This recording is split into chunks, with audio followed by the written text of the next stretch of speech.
I'd been delivering pizzas for Tony's Pizza Palace for about 8 months when this happened. It was a decent job for a college student, flexible hours, cash tips, and I got to drive around listening to music most of the night. I thought I'd seen everything by then. Late night drunks who couldn't find their wallets, people who answered the door in their underwear, the occasional customer who tried to pay with expired coupons from 1987. But nothing had prepared me for what happened on that Tuesday night in October. It started like any other shift. I clocked in at 6 p.m., folded some boxes, and waited for the dinner rush. The weather was getting colder, and most people preferred staying inside rather than venturing out for food. That meant more deliveries for us, which meant more money in my pocket. I was saving up for a new laptop, so I welcomed the busy nights. Around 9:30, things started to slow down. We'd gotten through the usual wave of families ordering dinner, and now we were settling into the late night crowd. College students, night shift workers, people who just didn't feel like cooking. I was restocking the drink cooler when my manager, Dave, called me over to the counter. "Got one more for you, Marcus," he said, sliding a receipt across the counter. 2 large pepperonis, extra cheese on both. Address is 1247 Maple Grove Road. I glanced at the address and frowned. Maple Grove? That's way out past the industrial district, isn't it? Dave shrugged. GPS says it's about 15 minutes. Customer paid with a credit card over the phone, so you just need to deliver and get a signature. Should be an easy one. I grabbed the pizzas from the warming rack and headed out to my car.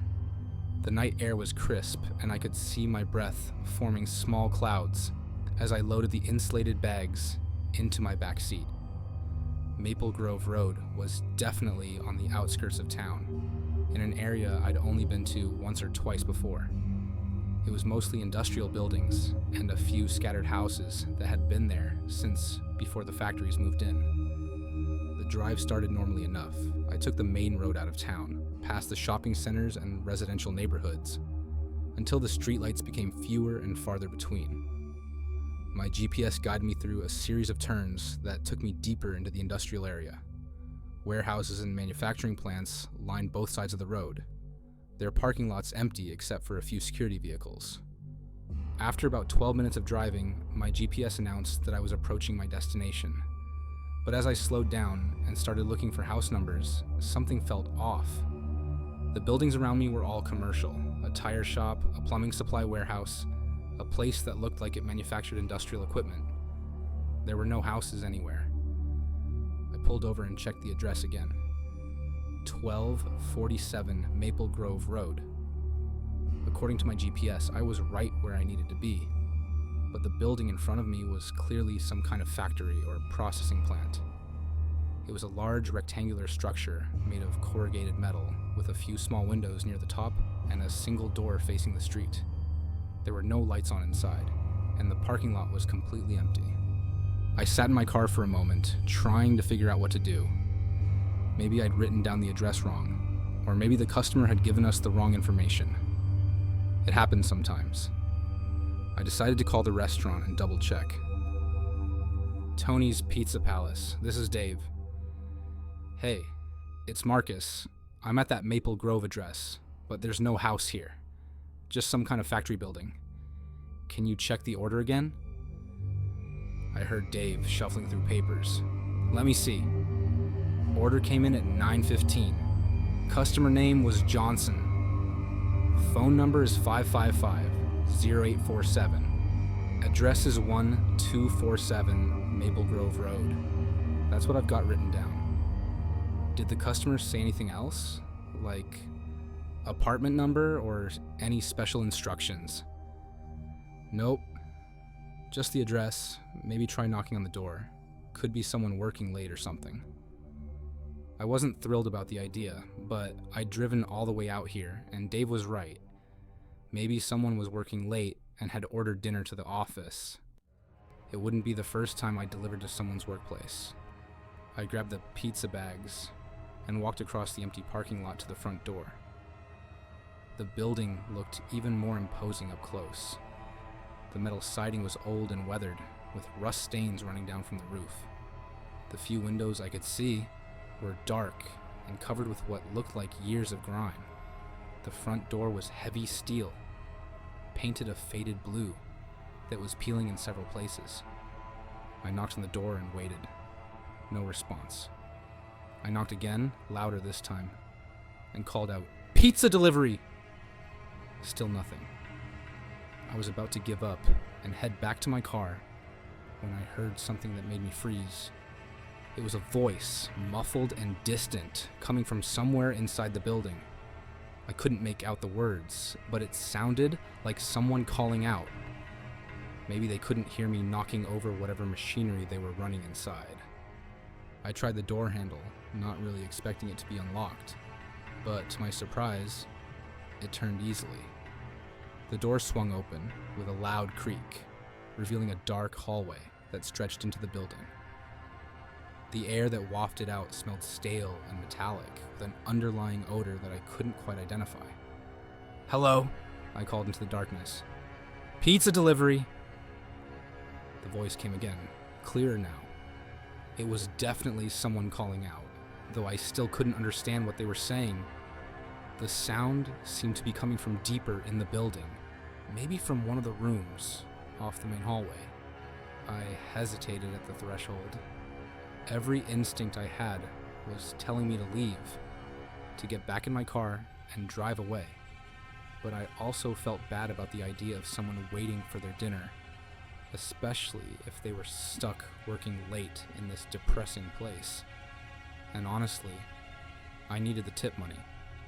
I pulled out my phone and turned on the flashlight, then stepped into the building. The hallway was longer than it had appeared from outside, with several doors leading off to either side. Most of them were closed, but a few stood slightly ajar, revealing glimpses of empty rooms filled with shadows. "Hello?" I called again. "I've got your pizza order." This time, the response was immediate and much clearer. "Back here!" In the back room. The voice was coming from the far end of the hallway, where I could see a faint light spilling out from under a door. I made my way down the corridor, my footsteps echoing off the concrete floor. As I got closer to the lighted room, I could hear other sounds. A low humming noise, like machinery running, and what sounded like multiple voices having a conversation. When I reached the door, I knocked gently. "Pizza delivery." "Come in," came the reply. I pushed the door open and stepped into the room, then immediately wished I hadn't. The room was larger than I'd expected, with concrete walls and a high ceiling crossed with exposed beams. But what caught my attention wasn't the architecture, it was the people. There were about 8 or 10 of them, all adults, standing in a rough circle in the center of the room. They were all facing inward, towards something I couldn't see from where I stood near the door. What made the scene so unsettling wasn't just the odd gathering, it was how they were all dressed. Every single person was wearing identical dark clothing, almost like uniforms, and they all had their backs to me. None of them had turned around when I entered, despite the fact that the door had made a considerable amount of noise. Excuse me," I said, my voice sounding smaller than I'd intended. "I have a pizza delivery for this address." Still, none of them turned around. But one of them, a tall man on the far side of the circle, spoke without looking at me. "Just set it on the table by the door," he said. His voice was flat, emotionless. I looked around and saw a small metal table near the entrance.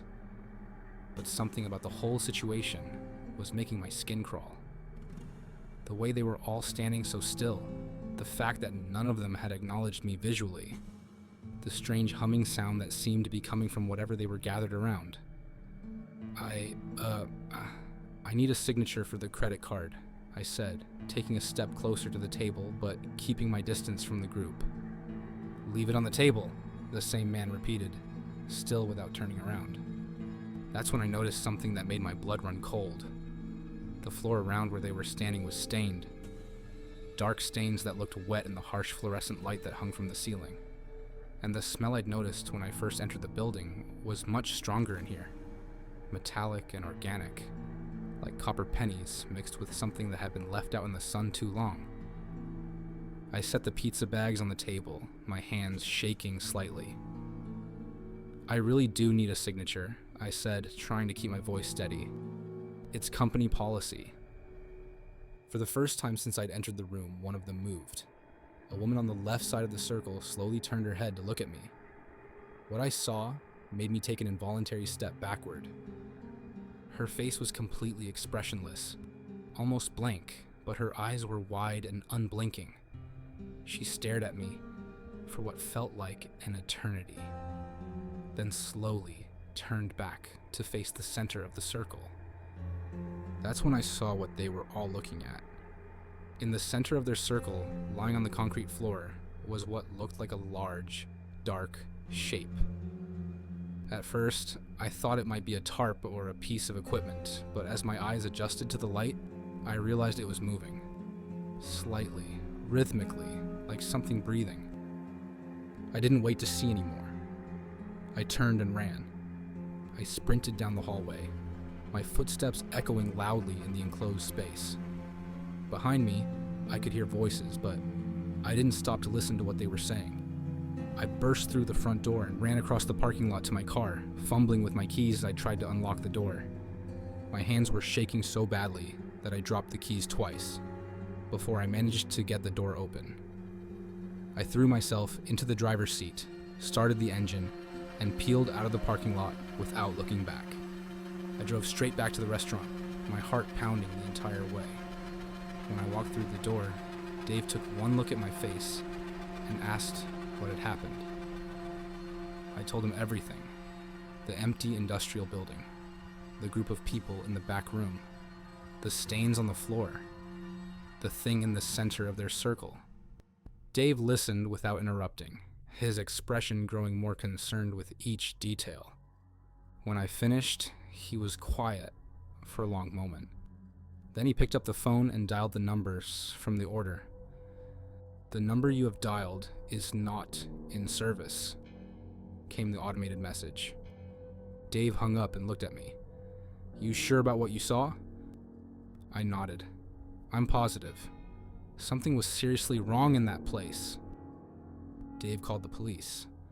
When they arrived at the restaurant 20 minutes later, I told my story again to two officers who listened with the same skeptical expressions I'd seen on Dave's face. But they agreed to drive out to the address and check it out. They came back an hour later with news that made my stomach drop. The building at 1247 Maple Grove Road had been abandoned for over 3 years. The front door was chained shut from the outside, and there were no signs that anyone had been inside recently. The officers had walked around the entire perimeter and found no other entrances. But here's the thing that still keeps me awake at night sometimes. When they asked me to describe exactly where I'd parked, I pointed to a spot in their photos of the building. In that exact spot, they'd found tire tracks in the dirt. Fresh tire tracks that matched the tread pattern of my car. I quit the pizza delivery job the next day. Dave was understanding about it, and he even paid me for the pizzas I'd left at that place, wherever it really was. But I never got an explanation for what happened that night. Sometimes I wonder if I imagined the whole thing, if the stress of school and work had finally gotten to me, and I'd had some kind of breakdown. But then I remember the weight of those pizza bags in my hands, the sound of that door creaking open, the smell of that place, and the look in that woman's eyes when she turned to stare at me.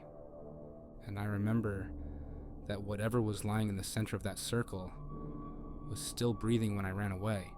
I'd been delivering pizzas for Romano's for almost a year when I first got the call about Mrs. Chen. It was a slow Tuesday night in February, the kind of night where the cold keeps most people inside and delivery orders are few and far between. I was sitting in the back of the restaurant, folding boxes and hoping for at least a few more runs before my shift ended at midnight. That's when the phone rang, and my manager Jake answered with his usual greeting. I could only hear his side of the conversation, but something about his tone made me look up from the boxes I was folding. Yes, we deliver until midnight, he was saying. What would you like to order? There was a long pause, then Jake grabbed a pen and started writing. 1 large cheese pizza, extra thin crust. And you said the address was 1156 Birchwood Lane? Another pause. No, that's fine. We deliver there. It'll be about 30 minutes. When he hung up, Jake looked over at me. Got one more for you, Danny. 1156 Birchwood Lane. Customer's name is Mrs. Chen. I knew Birchwood Lane. It was in one of the older residential areas, about 15 minutes from the restaurant. Nice neighborhood, mostly families and retirees. What's the total? I asked. $12.50, Jake said, handing me the receipt. She's paying cash. I grabbed the pizza from the oven and headed out into the cold night. The streets were mostly empty, just the occasional car passing by and the glow of streetlights reflecting off patches of ice on the sidewalks. Birchwood Lane was a quiet street lined with modest 2-story houses, most of them built in the 1960s and well maintained by their owners. Number 1156 was a small white house with blue shutters, set back from the street behind a neat front yard. There were lights on in what looked like the living room, and I could see the flickering glow of a television through the front window. I parked in the driveway and walked up to the front door. When I knocked, I heard movement inside, followed by the sound of multiple locks being undone. The door opened to reveal an elderly Asian woman, probably in her 70s, wearing a floral housecoat and slippers. She had gray hair pulled back in a neat bun, and kind eyes behind wire-rimmed glasses. You must be the pizza delivery, she said, with a slight accent. Please, come in out of the cold. That's okay, Mrs. Chen, I said. I can just hand it to you here. That'll be $12.50. Nonsense, she said, stepping aside and gesturing for me to enter. It's freezing out there. Come in. Come in. I hesitated for a moment, but she seemed harmless enough, and it really was cold outside. I stepped into her living room, which was warm and cozy, decorated with family photos and what looked like handmade quilts draped over the furniture. Let me get my purse, she said, disappearing into what I assumed was the kitchen. While I waited, I looked around the living room. The television was on, showing what looked like an old movie, and there were several books scattered on the coffee table. Everything seemed normal and comfortable, the kind of place where someone's grandmother would live. Mrs. Chen returned with her purse and counted out exact change, plus a $3 tip. Thank you so much, she said. I don't drive at night anymore, and I was really craving pizza. No problem, I said. Have a good evening. I thought that would be the end of it, but Mrs. Chen called Romano's again the following Tuesday at almost exactly the same time. Jake took the order, 1 large cheese pizza, extra thin crust, same address. When I arrived, the same routine played out. She invited me in, went to get her purse, paid with exact change, plus a $3 tip. The third Tuesday, I was expecting the call. Sure enough, at 11:15 p.m., the phone rang, and Jake wrote down the same order for the same address. Mrs. Chen was becoming a regular customer, which wasn't unusual in itself. Lots of people ordered pizza on a weekly basis, but something about the timing struck me as odd.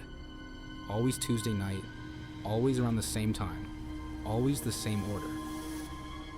When I arrived at her house that third week, Mrs. Chen greeted me the same way, invited me in, and went to get her purse.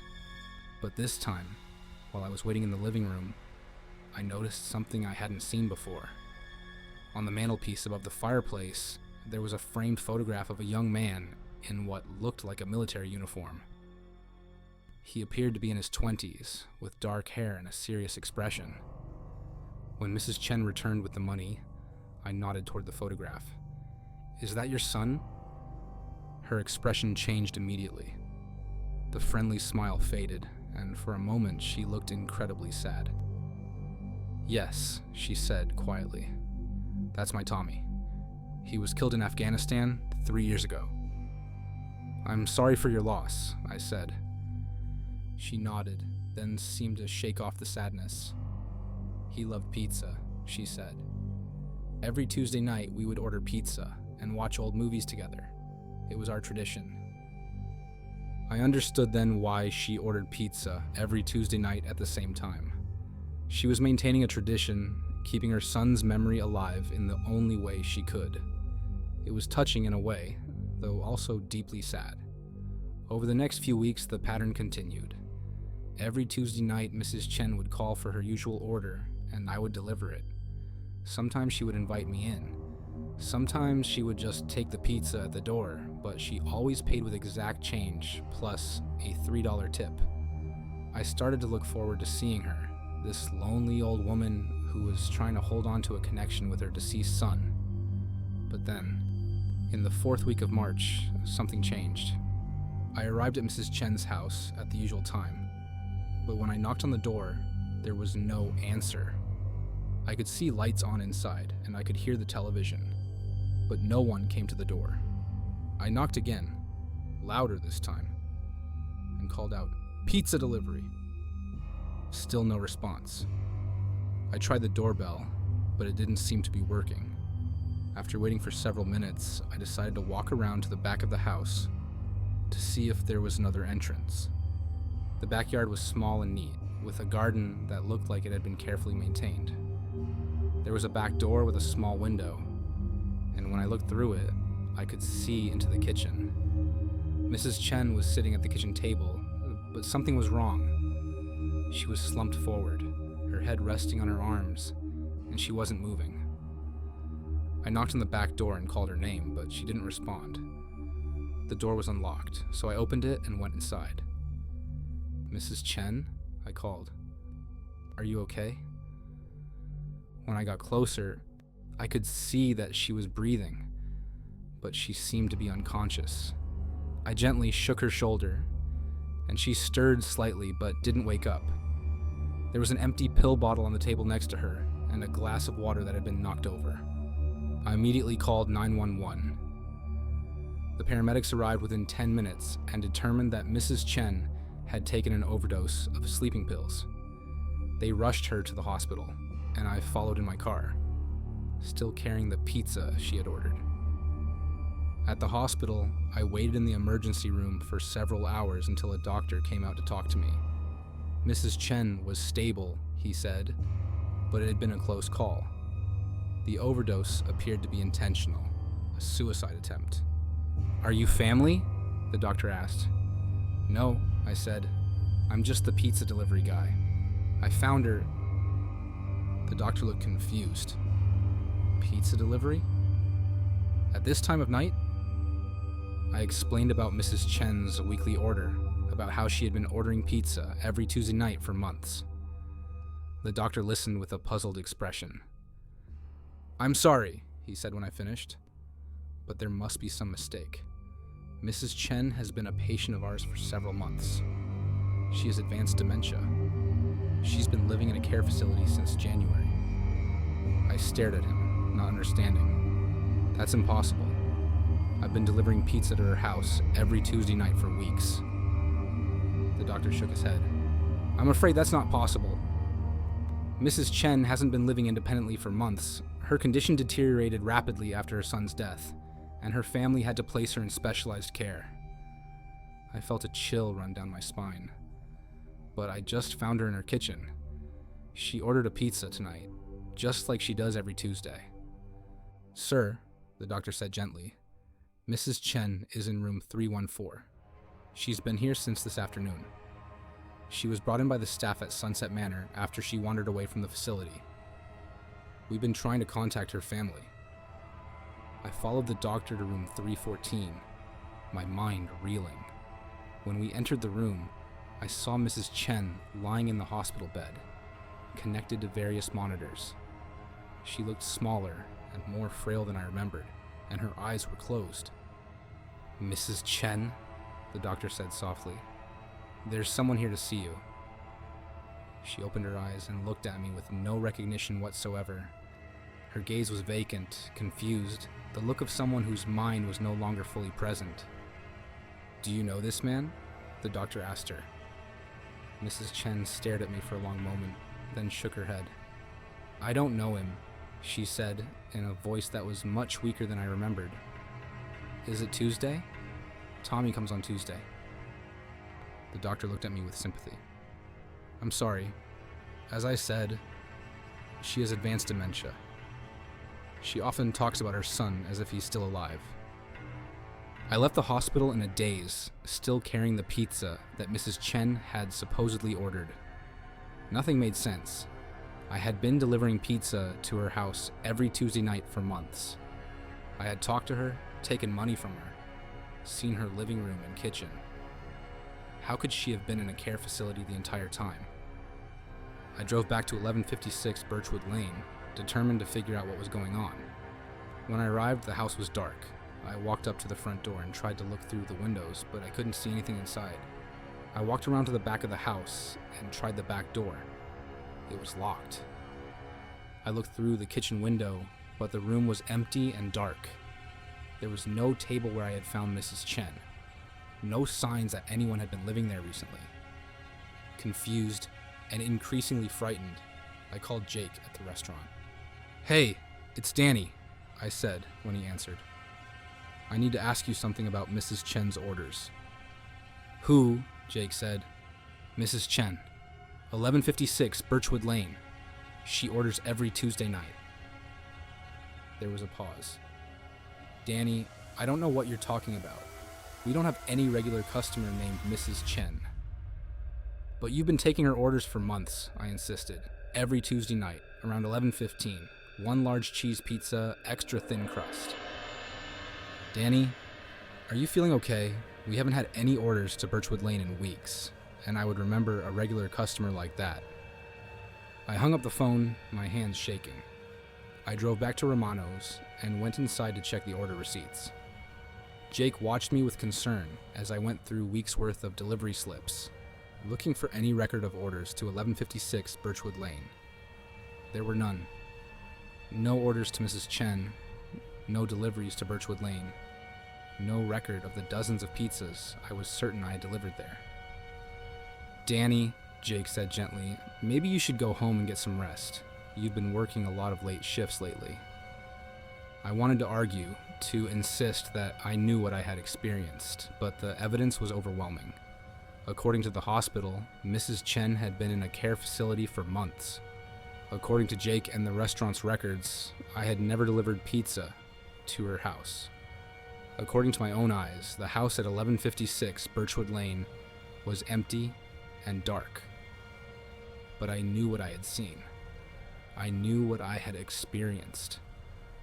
Every Tuesday night for months, I had delivered pizza to Mrs. Chen, had talked to her about her son, had taken money from her hands. I quit the pizza delivery job the next day. I couldn't handle the uncertainty, the feeling that my own memory and perception couldn't be trusted. For weeks afterward, I drove past 1156 Birchwood Lane every Tuesday night looking for signs of life, for any indication that Mrs. Chen was there waiting for her weekly pizza. The house remained dark and empty. I never found an explanation for what happened during those months. The rational part of my mind says that I must have been experiencing some kind of stress-induced hallucination, that the late-night shifts and the isolation of the job had affected my mental state. But the memories feel so real, so vivid and detailed, that I can't quite accept that explanation. Sometimes I wonder if Mrs. Chen's grief and longing for her son had somehow created an echo, a repetition of their Tuesday night tradition that existed outside of normal reality. Maybe her love for Tommy was so strong that it continued even after her mind began to fail, creating a space where their weekly ritual could continue. Or maybe I was just losing my mind. I never found out what happened to Mrs. Chen after that night in the hospital. I never learned whether her family came for her or whether she returned to the care facility. But sometimes, on Tuesday nights, I still think about her, sitting alone in an empty house, waiting for a pizza that would never come, holding on to the memory of a son who would never return. And sometimes I wonder if she's still waiting. I started working at Sal's Pizza when I was 19, mostly because they were the only place in town that would hire someone with my limited work experience. It wasn't glamorous, but the pay was decent for a college student, and the night shift meant I could attend classes during the day.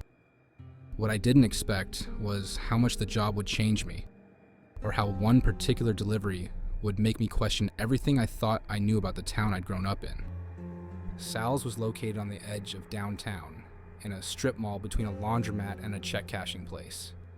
It wasn't the nicest area, but it wasn't the worst either.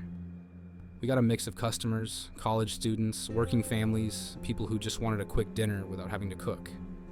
The night shift was usually pretty quiet, with most of our business coming from the bars and late-night study sessions. I'd been working there for about 6 months when I first heard about the Riverside district.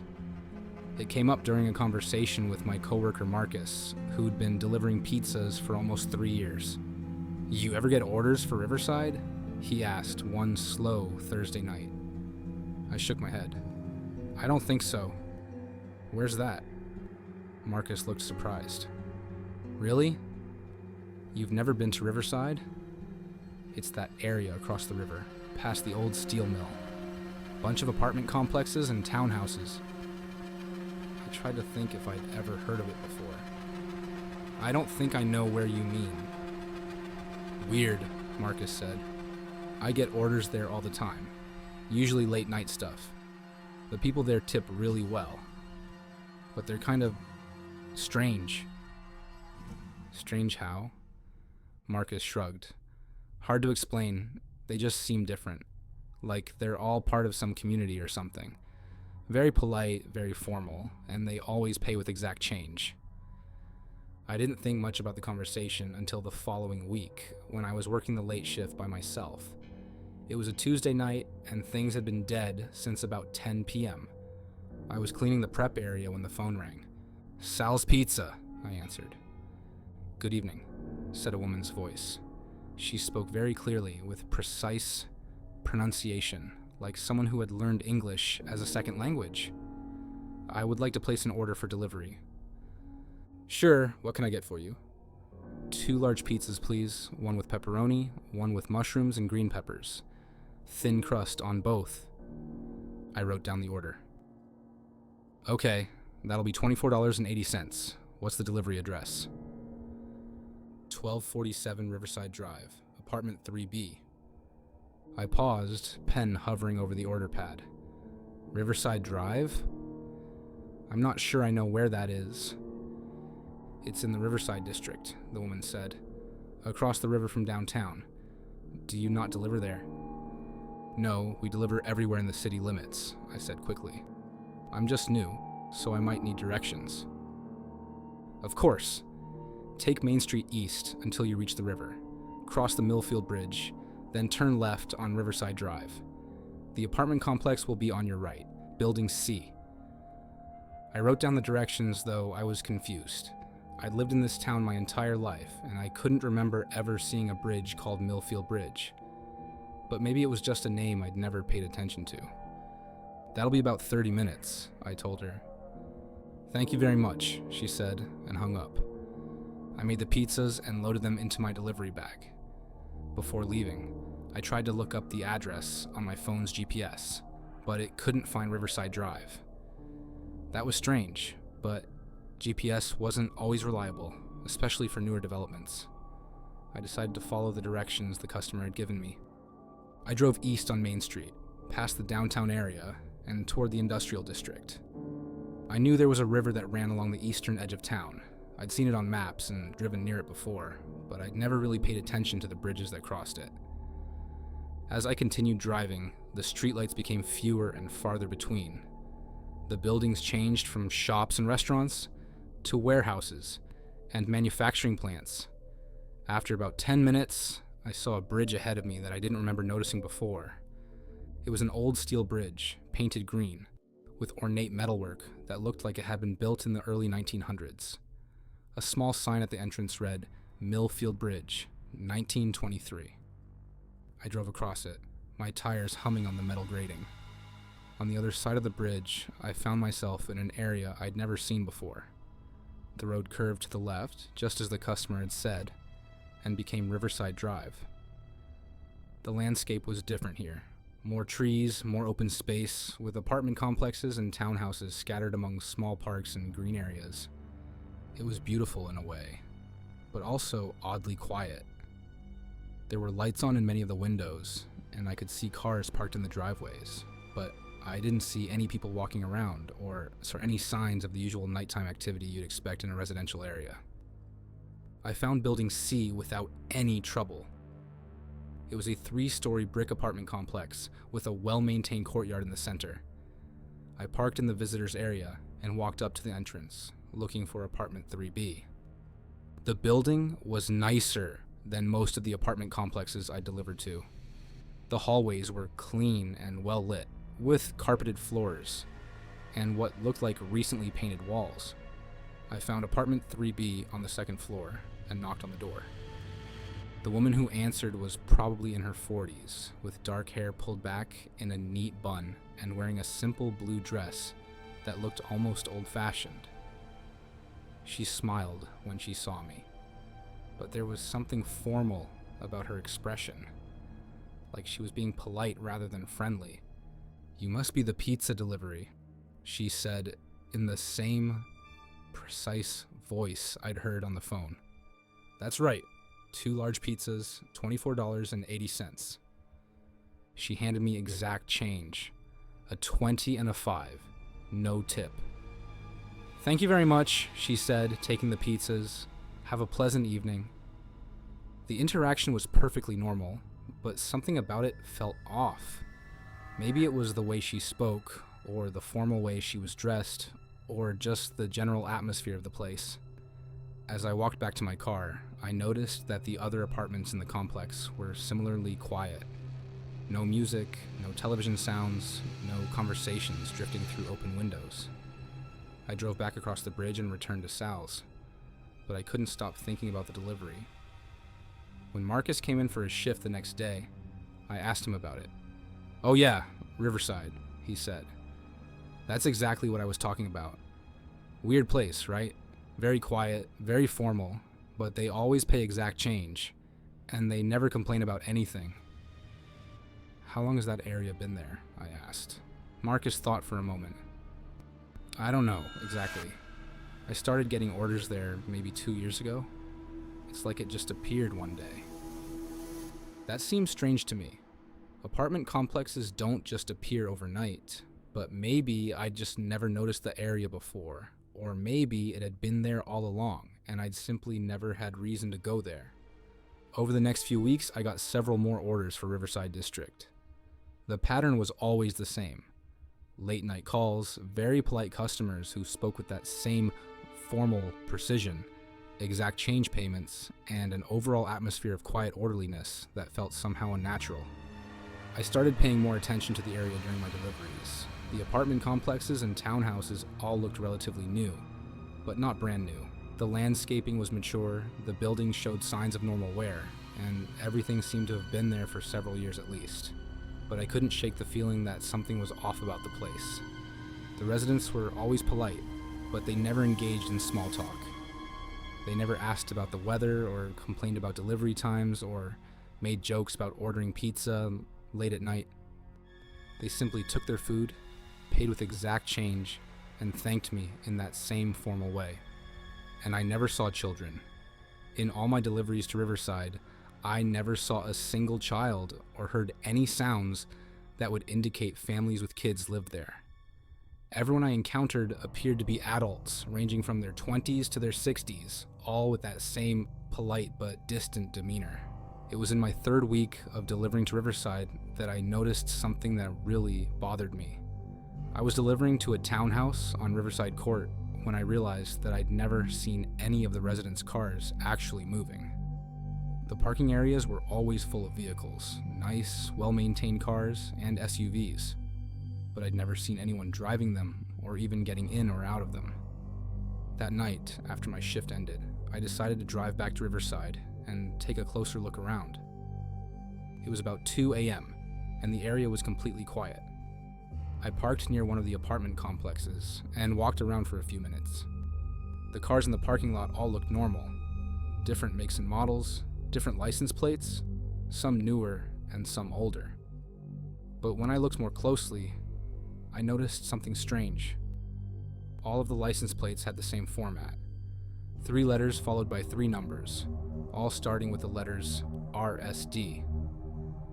I lived in this state my entire life, and I'd never seen license plates with that format. Our state plates were typically 3 numbers followed by 3 letters, or sometimes a different combination, but never 3 letters starting with RSD. I walked over to one of the cars and looked more closely at the plate. It read RSD 247. The plate looked official, with the right colors and fonts, but something about it seemed off. The metal looked too new, too clean, like it had been manufactured recently. I checked several other cars and found the same thing, all plates starting with RSD, all looking slightly too new and clean. It was as if someone had created a batch of fake license plates specifically for this area. That's when I heard footsteps behind me. I turned around to see a man walking toward me from the direction of the apartment building. He was probably in his 50s, wearing a dark suit despite the late hour, and he had the same formal demeanor I'd encountered in all the Riverside residents. "Good evening," he said as he approached. "May I ask what you're doing here?" "I'm sorry," I said, suddenly feeling like I'd been caught doing something wrong. I deliver pizzas here sometimes, and I was curious about the area." The man nodded slowly. "I see. You work for Sal's Pizza." It wasn't a question, and the fact that he knew where I worked made me uncomfortable. "Yes, that's right." "We appreciate the service you provide," he said. "However, this is a private residential community. Visitors are not permitted after midnight unless they have specific business here." "I'm sorry, I didn't know," I said. "I'll leave right away." "Thank you," the man said, "and please, in the future, confine your visits to official delivery business only." I walked quickly back to my car, feeling the man's eyes on me the entire time. As I drove away, I looked in my rearview mirror and saw him still standing in the parking lot, watching me leave. The next day, I tried to research Riverside District online. I searched for information about the apartment complexes, the development history, anything that might explain when and how the area had been built. But I couldn't find anything. No real estate listings, no city planning documents, no news articles about new construction. It was as if the entire district didn't exist in any official capacity. I even went to the city planning office and asked about Riverside District. The clerk looked at me with confusion and said she'd never heard of any area by that name. When I described the location, she pulled up maps and zoning records, but according to her files, the area across the Millfield Bridge was designated as undeveloped parkland. "There's no residential development in that area," she told me. "The city has been trying to preserve that land as a green space for years." But I had been there. I had delivered pizzas to people living in apartment complexes and townhouses. I had driven on paved roads and seen streetlights and mailboxes. How could the city have no record of any of it? That night, I decided to drive back to Riverside one more time. But this time, I brought my phone and planned to take pictures as evidence. I wanted to document what I was seeing so I could prove to myself, if nothing else, that the place really existed. I drove east on Main Street, just as I had dozens of times before. But when I reached the area where the Millfield Bridge should have been, I found only an empty lot overgrown with weeds and scattered with the concrete foundations of some long demolished building. There was no bridge, there was no Riverside Drive, there was no Riverside District. I sat in my car for a long time, staring at the empty lot where I was certain I had driven across a bridge just days before. I tried to make sense of what I was seeing, but nothing added up. I had clear memories of delivering pizzas to that area, of talking to residents, of driving across the bridge dozens of times. I drove back to Sal's and checked our delivery records. According to the receipts and order logs, I had never made a single delivery to Riverside District. There were no orders for Riverside Drive, no customer names that matched the people I remember talking to, no record of the dozens of pizzas I was certain I had delivered there. Marcus wasn't scheduled to work that night, but I called him at home. "Hey, it's Jake from work," I said when he answered. "I wanted to ask you about something. You remember talking to me about Riverside District, right? The area across the river?" There was a pause. "Riverside District? I don't know what you're talking about, man. You told me about it a few weeks ago. You said you delivered there all the time, that the people were strange and formal." "Jake, I think you might be confused. I've never heard of any place called Riverside District. Are you feeling okay?" I hung up the phone, my hands shaking.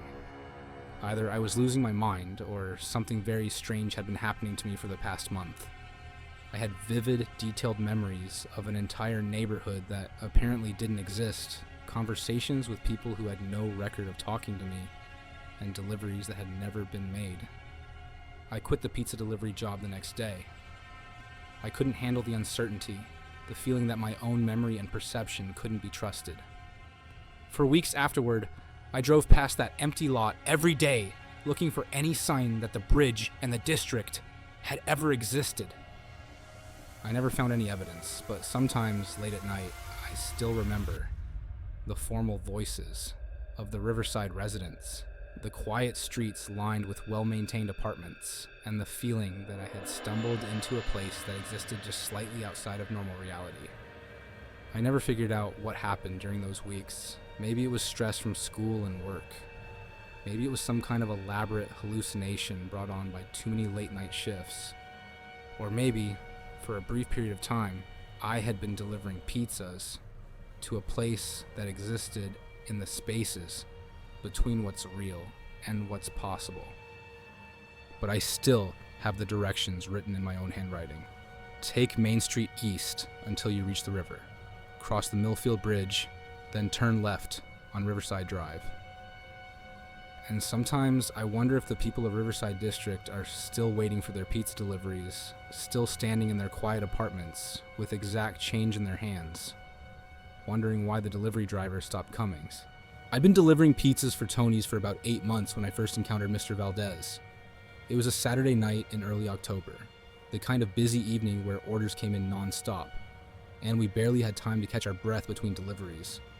I was running behind schedule when my manager handed me an order that would change everything. "Large supreme pizza, extra pepperoni," Tony said, sliding the receipt across the counter. "Address is 847 Sycamore Street. Customer paid by credit card. Just need a signature." I grabbed the pizza and headed out into the cool autumn air. Sycamore Street was in an older part of town, where large Victorian houses sat on tree-lined blocks. Most of them had been converted into apartments or offices, but a few remained as single-family homes owned by people who had lived there for decades. Number 847 was a 3-story house, painted dark gray, with a wraparound porch and ornate woodwork that had seen better days. The yard was overgrown, and several of the shutters hung at odd angles. It looked like the kind of place where an elderly person might live alone, unable to keep up with the maintenance, but unwilling to move. I walked up the creaking porch steps and knocked on the heavy wooden door. After a moment, I heard footsteps inside, followed by the sound of multiple locks being undone. The door opened to reveal a man in his 60s, thin and pale, with carefully combed gray hair and wire-rimmed glasses. "Pizza delivery," I said, holding up the insulated bag. "Ah, yes," he said with a slight smile. "Please, come in. It's getting cold out there." I hesitated. Company policy discouraged entering customers' homes, but the man seemed harmless, and it really was getting chilly. "That's okay. I can just—" "I insist," he said, stepping aside and gesturing for me to enter. "I have the money inside, and I'd like to give you a proper tip." I stepped into the foyer, immediately noticing how warm it was inside the house. The man closed the door behind me and turned several locks. The sound made me slightly uncomfortable, but I told myself he was probably just security conscious. "I'm Mr. Valdez," he said. "And you are?" "Kevin," I replied. "Nice to meet you." The The foyer opened into a large living room, and what I saw there made me stop in my tracks. The room was filled with mannequins, not just a few, but dozens of them arranged throughout the space like guests at a party. They were all different. Men, women, children. Some dressed in modern clothing, others in vintage outfits that looked like they were from different decades. "Quite a collection, isn't it?" Mr. Valdez said, noticing my stare. "I've been acquiring them for years. Each one has its own story, its own personality." "That's interesting," I managed to say. "Are you in retail or something?" He laughed, a sound that seemed genuine, but somehow didn't reach his eyes. "Oh no, nothing like that. This is purely a personal hobby. I find mannequins fascinating. The way they can represent humanity while being completely artificial. They're perfect in their stillness." I nodded, though I was starting to feel uncomfortable. There was something unsettling about being surrounded by so many human-like figures, all staring with their painted eyes and frozen expressions. "Let me get your money," Mr. Valdez said. "Please, make yourself comfortable." He disappeared into what I assumed was the kitchen, leaving me alone with the mannequins. I tried not to look at them directly, but it was impossible to ignore their presence. Some were positioned as if they were having conversations. Others stood alone, and a few were seated in chairs around the room. That's when I noticed something that made my skin crawl. One of the mannequins, a woman in a blue dress positioned near the window, looked incredibly realistic. The hair wasn't the usual synthetic material I'd seen on store mannequins. It looked like real human hair. The skin tone was perfect, with subtle variations and what appeared to be actual pores and tiny imperfections. I moved closer to get a better look, and that's when I saw something that made my blood run cold. The mannequin's chest was moving, just slightly, almost imperceptibly, but definitely moving up and down as if it were breathing. "She's beautiful, isn't she?" Mr. Valdez's voice came from right behind me. I spun around, not having heard him return. He was standing just a few feet away, holding a $20 bill and watching me with an intense expression. Yes, very realistic," I stammered. "Oh, she's more than realistic," he said, moving to stand next to the mannequin. "This is Sarah. She's been with me for about 6 months now. She was a waitress at a diner downtown before she joined my collection." The way he said, "joined my collection," made my stomach turn. I looked more closely at the mannequin, at Sarah, and realized that what I was seeing wasn't a mannequin at all.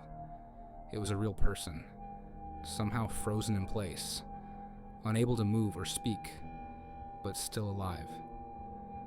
"What did you do to her?" I whispered. Mr. Valdez smiled, and this time it was genuinely warm, like a proud parent showing off a child's artwork. "It's a special process I've developed over the years, a combination of drugs and techniques that puts them into a state of complete paralysis while keeping them conscious and aware. They can see and hear everything, but they can't move or speak. It's quite remarkable, really." I backed away from him, my heart pounding. "You're insane!" "Am I?" he asked, tilting his head.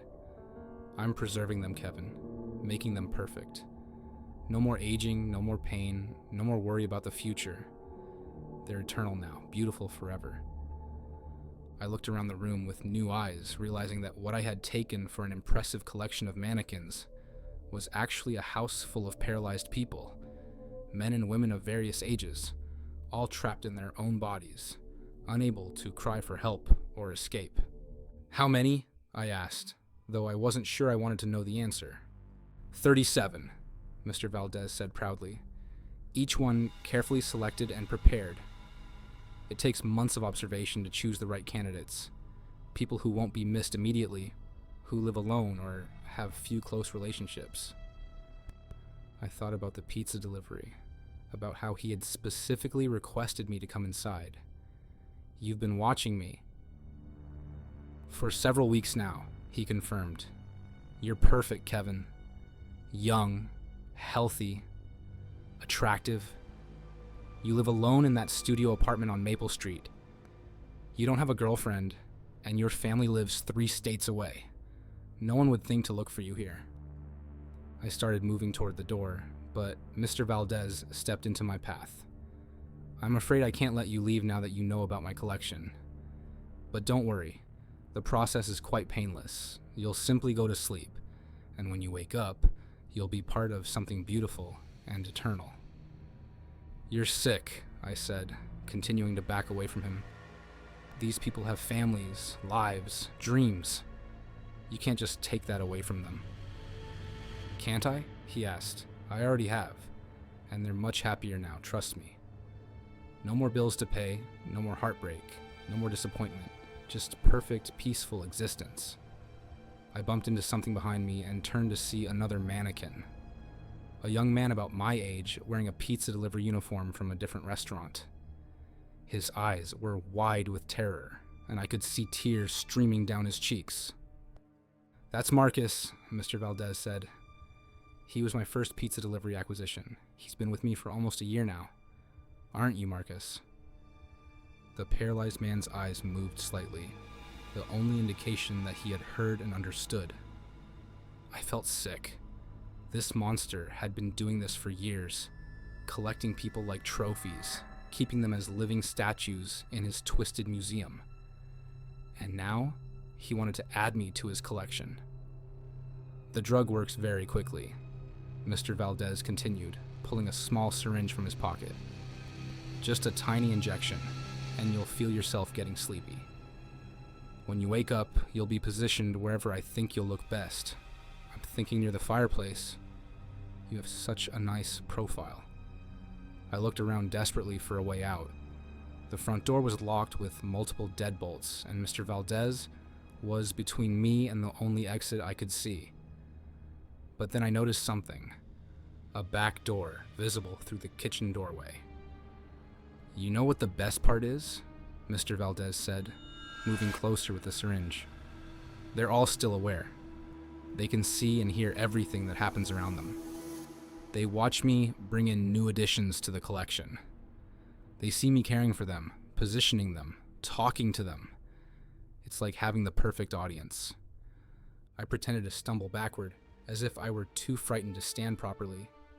Mr. Valdez smiled and moved closer, thinking he had me cornered. But instead of falling, I suddenly lunged forward, grabbing a heavy brass candlestick from a nearby table and swinging it at his head. The candlestick connected with a sickening thud, and Mr. Valdez crumpled to the floor, the syringe flying from his hand and skittering across the hardwood.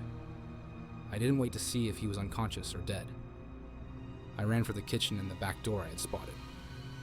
The back door was locked, but it was a simple deadbolt that I could turn from the inside.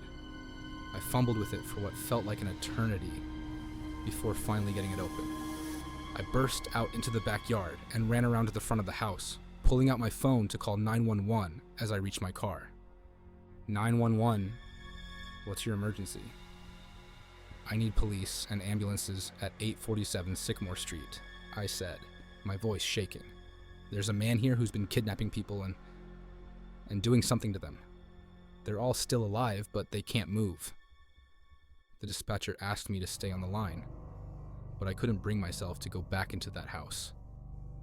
I sat in my car, watching the front door and waiting for the police to arrive. They came within minutes, multiple patrol cars, an ambulance, and what looked like a SWAT team.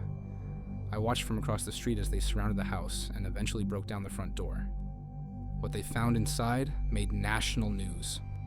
37 people, ranging in age from 19 to 45, all paralyzed by a cocktail of drugs that Mr. Valdez had been perfecting for years.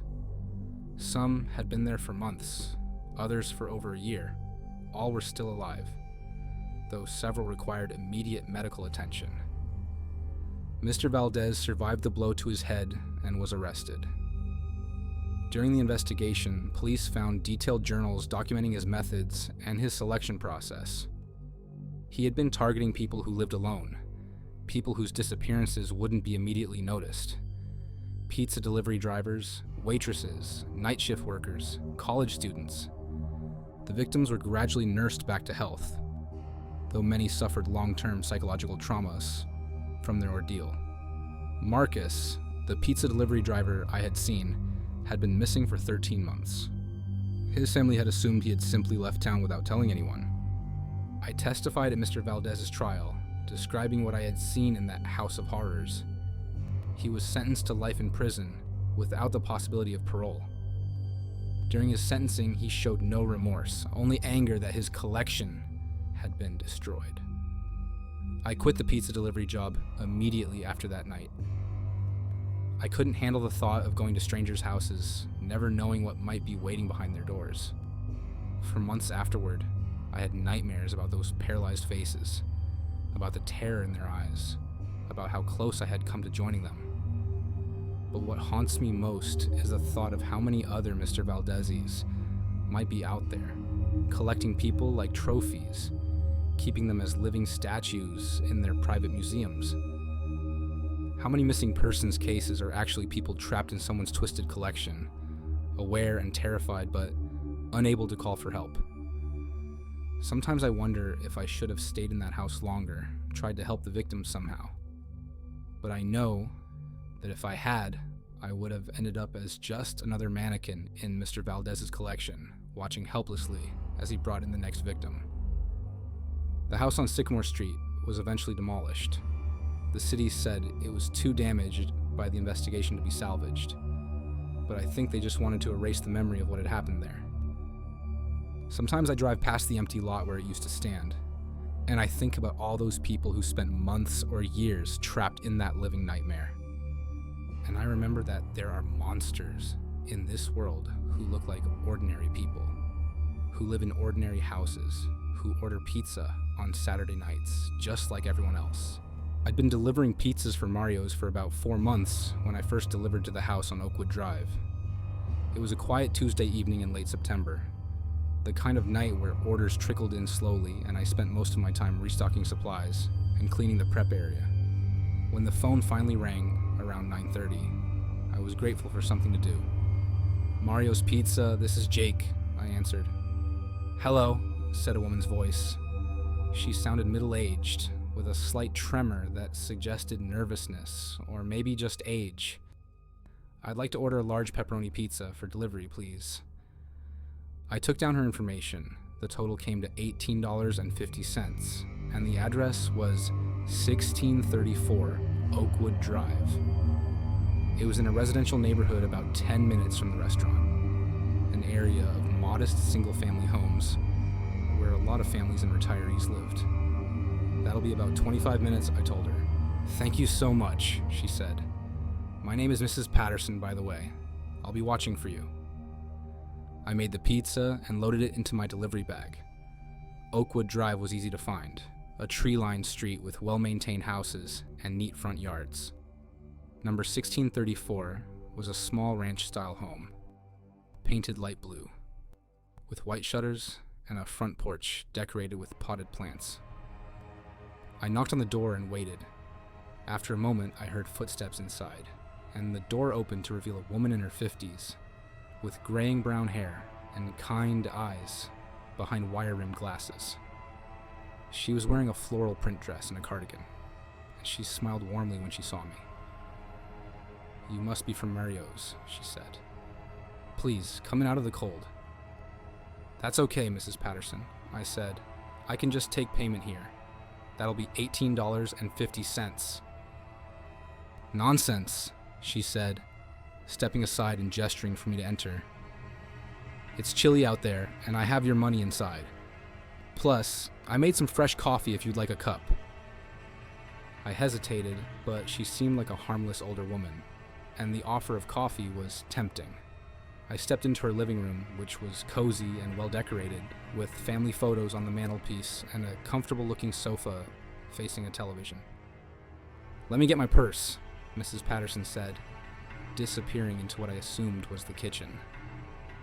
While I waited, I looked around the living room.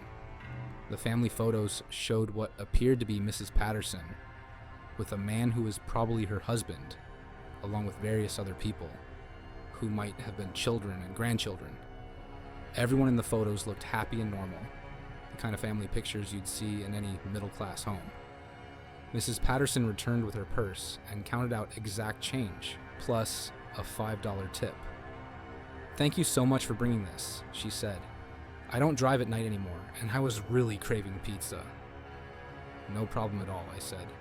"Have a good evening." "You too, dear," she said, walking me to the door. It was a perfectly normal interaction, the kind I had dozens of times every week. Mrs. Patterson seemed like a nice older woman who lived alone and occasionally ordered pizza for dinner. I didn't think about her again until the following Tuesday, when she called with another order. "Mario's Pizza. This is Jake." "Hello, Jake," said the familiar voice. "This is Mrs. Patterson on Oakwood Drive. I'd like to order the same thing as last week, please." I took her order, another large pepperoni pizza, and made the delivery. Once again, she invited me in, offered coffee, and paid with exact change, plus a $5 tip. We chatted briefly about the weather, and she mentioned that she was a retired teacher who had lived in the house for over 20 years. This pattern continued for several weeks. Every Tuesday evening, Mrs. Patterson would call and order the same pizza. I would deliver it, she would invite me in for a few minutes, and we would have a brief, pleasant conversation. She told me about her late husband, her children who lived in other states, and her garden that she was preparing for winter. I started to look forward to these Tuesday visits. Mrs. Patterson was genuinely nice, and there was something comforting about the routine. In a job where I dealt with drunk college students, impatient customers, and people who tried to pay with expired coupons, it was refreshing to have one customer who was consistently polite and appreciative. But in the 6th week, something changed. I arrived at Mrs. Patterson's house at the usual time, carrying her usual order. When I knocked on the door, it took longer than normal for her to answer. When she finally opened it, I immediately noticed that something was different about her appearance.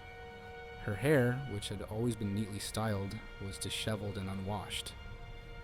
Her clothes looked like she had slept in them, and there were dark circles under her eyes. Most noticeably, she seemed to have lost weight. Her face looked gaunt, and her cardigan hung loosely on her frame. "Mrs. Patterson?" I said. "Are you feeling all right?" She stared at me for a moment with a confused expression, as if she didn't recognize me. Then her face brightened with what seemed like forced cheerfulness. "Oh yes, of course. The pizza delivery. Please, come in." I followed her into the living room, but something felt wrong. The house, which had always been immaculately clean, was now cluttered and dusty. There were dishes stacked on the coffee table, and I could smell something unpleasant coming from the kitchen, like food that had been left out too long. "Let me get your money," Mrs. Patterson said. But instead of going to get her purse, she just stood in the middle of the room, looking around as if she had forgotten what she was supposed to be doing. "Mrs. Patterson," I said gently, "the pizza is $18.50. She looked at me with that same confused expression. "Pizza? Oh yes, of course. I'm sorry. I've been a bit scattered lately. So let me..." She trailed off and walked toward the kitchen, but then stopped and turned back to me. "I'm sorry. What did you say your name was?" "Jake," I said. "I've been delivering your pizza for the past few weeks." "Jake," she repeated, as if trying to commit it to memory. "Yes, Jake." "You're very nice, Jake." She eventually found her purse and paid me, but the whole interaction felt off. Mrs. Patterson seemed confused and disoriented, like someone in the early stages of dementia or some other cognitive decline. I left feeling worried about her, wondering if she had family I could contact or if there was someone who checked on her regularly. The following Tuesday, Mrs. Patterson called again with her usual order. But when I arrived at her house, the woman who answered the door was completely different. She looked like Mrs. Patterson. Same height, same general build, same graying brown hair, but her hair was neatly styled again. Her clothes were clean and pressed, and she seemed alert and energetic. Most importantly, she had gained back all the weight she had appeared to lose the week before. "Hello, Jake," she said brightly. "Right on time, as always. Please, come in." I followed her into the living room, which was once again spotlessly clean. The dishes were gone, the dust had been cleared away, and everything was back to the way it had been during my first few visits. "You're looking much better this week," I said carefully. She tilted her head slightly. "Better? I'm not sure what you mean. I've been feeling fine. Last week you seemed unwell, confused." Mrs. Patterson laughed, but there was something forced about it. "Oh, I think you must be mistaken. I've been perfectly fine. Perhaps you're thinking of someone else?" But I knew I wasn't mistaken. I had a clear memory of the previous week's visit, of Mrs. Patterson's disheveled appearance and confused behavior. Yet the woman standing in front of me seemed to have no memory of it at all. "Let me get your money," she said, walking toward the kitchen with the same confident stride I remembered from my early visits. While she was gone, I looked around the living room more carefully. The family photos were still there, but something about them seemed different. I moved closer to the mantelpiece and realized what it was. The photos had been rearranged. Pictures that had been prominently displayed were now pushed to the back, while others that I didn't remember seeing before were now in the front. Mrs. Patterson returned with the money and paid me with the same exact change, plus $5 tip routine. But as she handed me the bills, I noticed something that made my blood run cold. Her hands were different. The Mrs. Patterson I had been delivering to for weeks had had age spots and prominent veins on her hands, the kind you'd expect to see on a woman in her 50s. But these hands were smoother, younger looking, with no age spots and barely visible veins. "Is everything all right, Jake?" she asked, noticing my stare. "Yes," I said quickly. "Everything's fine. I should get going." "Of course, thank you so much for the pizza. I'll see you next week." I left the house feeling deeply unsettled. Something was very wrong, but I couldn't put my finger on what it was. The woman I had just talked to looked like Mrs. Patterson, sounded like Mrs. Patterson, and knew details about our previous conversations. But she wasn't the same person I had been delivering to for weeks. Over the next few days, I couldn't stop thinking about it. I considered the possibility that Mrs. Patterson had a sister or daughter who looked similar, but that didn't explain the different hands, or the fact that she had claimed to be Mrs. Patterson herself. The following Tuesday, I decided to pay closer attention to everything. When Mrs. Patterson called with her order, I listened carefully to her voice. It sounded right, but there was something slightly different about her speech pattern, as if she were concentrating on getting the words exactly right. When I arrived at the house, I was greeted by yet another version of Mrs. Patterson. This one was similar to the previous week's version, neat, alert, and healthy looking, but there were subtle differences. Her hair was styled slightly differently, and she was wearing a dress I hadn't seen before. "Hello, Jake," she said. Come in. I followed her into the living room, studying her carefully. She moved differently than the Mrs. Patterson I remembered from my early visits, more stiffly, as if she were consciously thinking about each step. "You know," I said as she went to get the money, "I was thinking about what you told me a few weeks ago about your late husband. What was his name again?" She paused in the doorway to the kitchen. "My husband? Oh yes, his name was Robert." But I remembered clearly that she had told me her husband's name was William. She had mentioned it several times during our early conversations, talking about how William had planted the oak tree in the front yard and how he had built the back deck himself. "Robert," I repeated, "and he was a teacher too, right?" "Yes," she said quickly, "a teacher, just like me." But she had told me that William worked in construction, that he had built houses for 30 years before retiring. Everything she was saying contradicted the stories she had shared with me during my first few visits. When she returned with the money, I decided to test her further. "How are your grandchildren doing? You mentioned that little Sarah was starting kindergarten." Mrs. Patterson smiled, but there was something uncertain in her eyes. "Oh yes, Sarah. She's doing very well in kindergarten. But Mrs. Patterson had never mentioned having grandchildren. She had told me that her children lived far away and that she rarely saw them.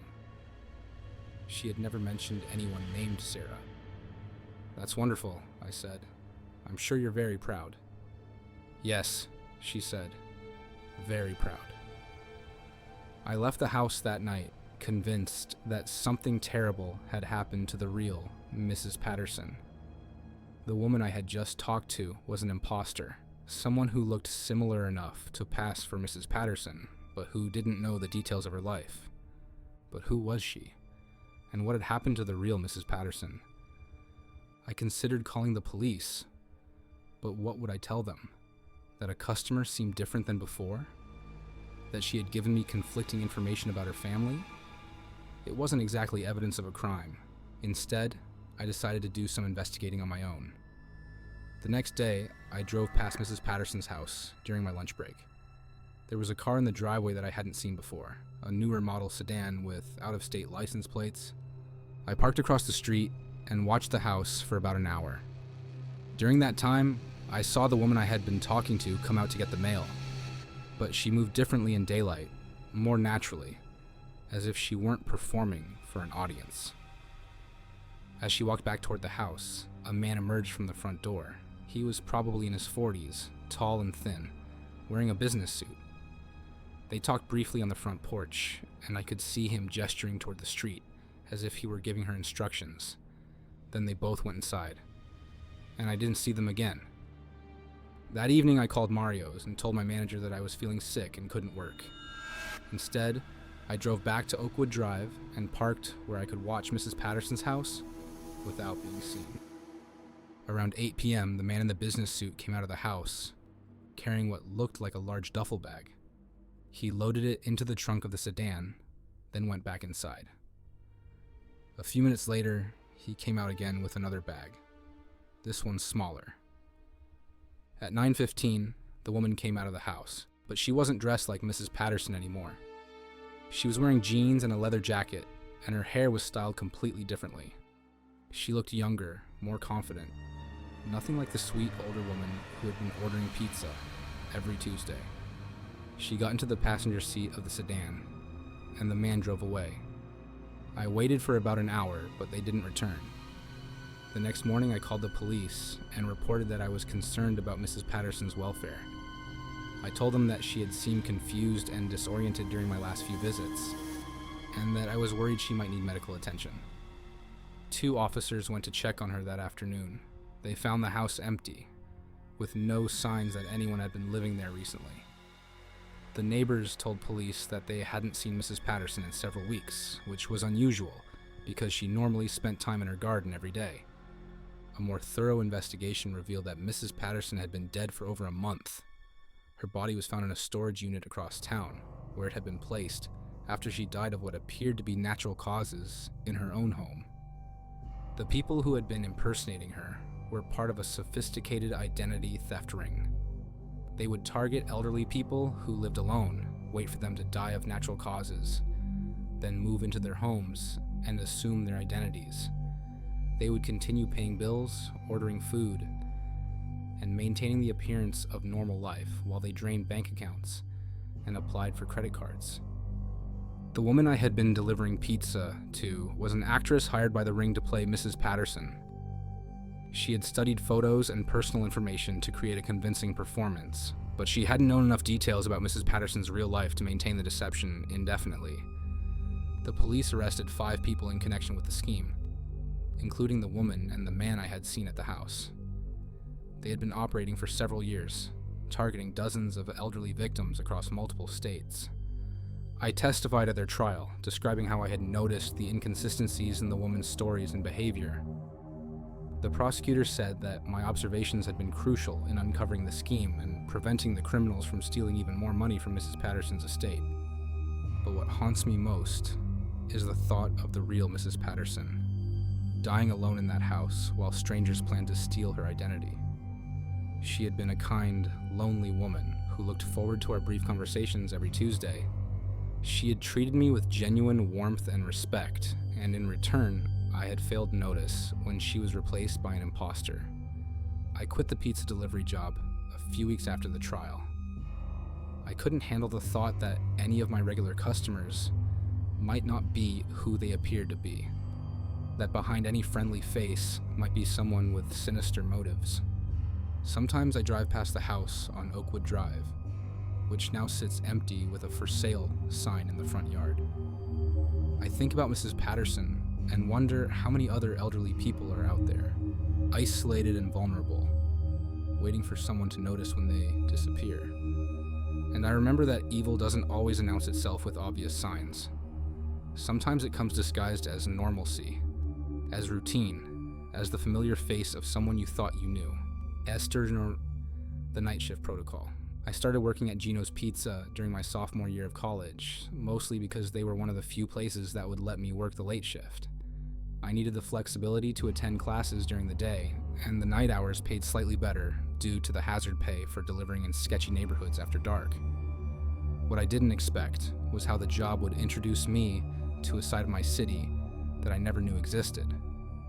Gino's was located in a strip mall on the edge of downtown, sandwiched between a 24-hour laundromat and a pawn shop that always seemed to have its security gates down. The restaurant itself was nothing special. A few tables for dining customers, a counter for pickup orders, and a kitchen that had seen better days.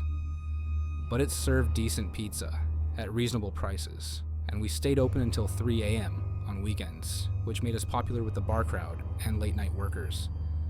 I'd been working there for about 2 months when I first heard about the protocol. It came up during a conversation with my coworker Derek, who'd been delivering pizzas for almost 2 years and knew all the regular customers by name. "You ever get any protocol orders?" he asked one slow Thursday night. I looked up from the prep work I was doing. "Protocol orders? What's that?" Derek glanced around to make sure our manager wasn't listening, then lowered his voice. "Special deliveries. They come in maybe once or twice a month, always late at night. The orders are always exactly the same. 2 large plain cheese pizzas, no toppings, extra thin crust. And they always go to the same type of address." "What type of address?" "Office buildings, usually downtown, always after normal business hours.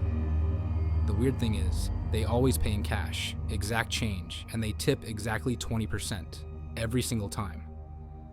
I shrugged. Maybe it's just some company that works late shifts. Lots of businesses operate 24/7. "That's what I thought at first," Derek said. "But I've delivered to some of these places, and they're not normal businesses. One was a law firm that was supposed to be closed. Another was an accounting office in a building where the security guards swore no one was working that night. And the people who answer the door, they're always different, but they all act the same way." "What do you mean?" "Very formal, very polite. They take the pizzas, pay exact change, plus tip, say thank you, and close the door. No small talk, no complaints about delivery time, no questions about anything.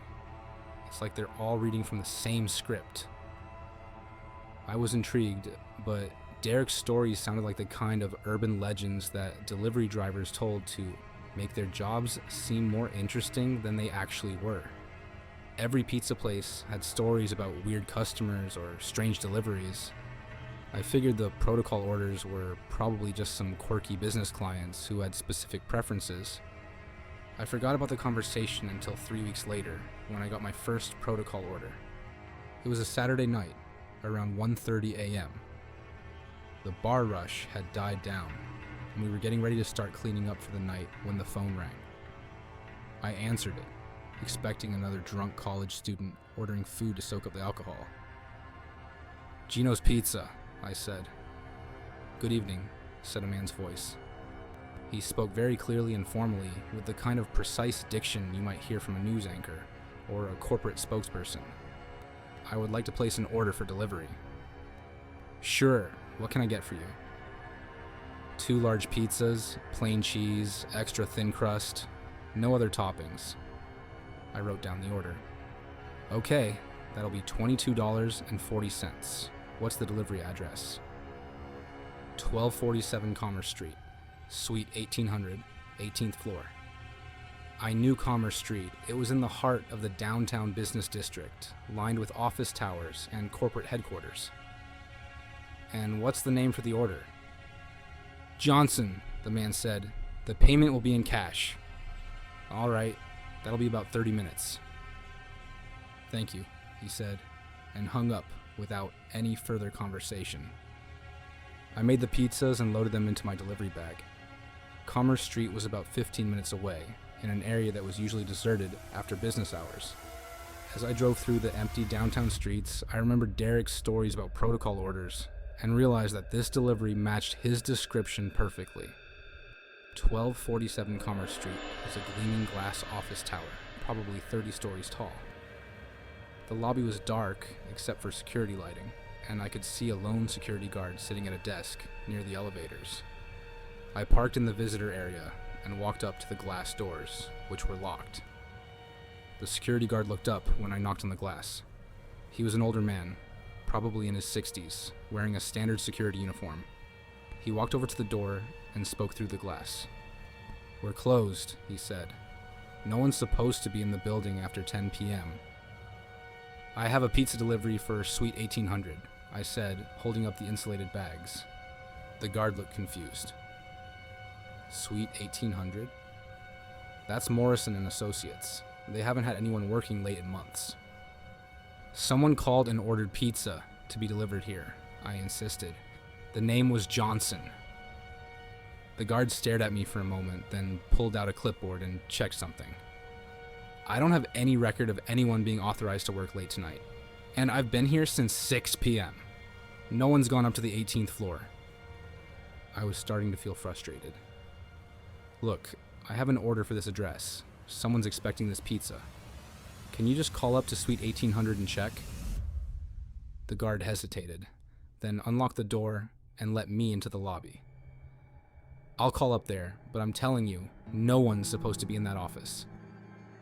He walked back to his desk and picked up a phone, dialing what I assumed was the number for Suite 1800. After a moment, someone apparently answered. "Hello. This is security in the lobby. I have a pizza delivery here for your office." He paused, listening. "Yes, sir. I'll send him right up." The guard hung up and looked at me with a puzzled expression. Someone answered. Said they were expecting you. Take elevator bank B to the 18th floor. I thanked him and walked over to the elevators. As I waited for the car to arrive, I could feel the guard watching me with obvious confusion. The elevator arrived with a soft ding, and I rode it up to the 18th floor. The elevator opened onto a typical office floor, a reception area with a desk and waiting chairs, surrounded by hallways that led to individual offices and conference rooms. The lights were on, but dimmed to about half their normal brightness. I could see a sign on the wall that read, Morrison and Associates, attorneys at law. "Hello?" I called out. "Pizza delivery!" "Over here," came a voice from one of the hallways. I followed the voice and found a man standing in the doorway of what appeared to be a conference room. He was probably in his 40s, wearing a dark business suit despite the late hour. He had the same formal, precise manner of speaking that I had heard on the phone. "Thank you for bringing the order," he said. "The payment is here." He handed me exact change, $22.40 plus a $4.48 tip, which worked out to exactly 20%, just like Derek had described. "Working late tonight?" I asked, trying to make conversation. "Yes," the man said simply. "Thank you for the delivery." He took the pizza bags and stepped back into the conference room, clearly indicating that the conversation was over. I caught a glimpse of the room before he closed the door. There were several other people inside, all wearing similar dark business suits, all sitting around a large table covered with papers and documents. I rode the elevator back down to the lobby, where the security guard was waiting for me with the same confused expression. "Everything okay up there?" he asked. "Yeah, fine," I said. "Just some people working late." "That's the thing," the guard said. "I've been working this building for 5 years, and Morrison and Associates never works late. Never. They're always out of here by 6 p.m. and they don't work weekends. I've never seen any of them here after hours.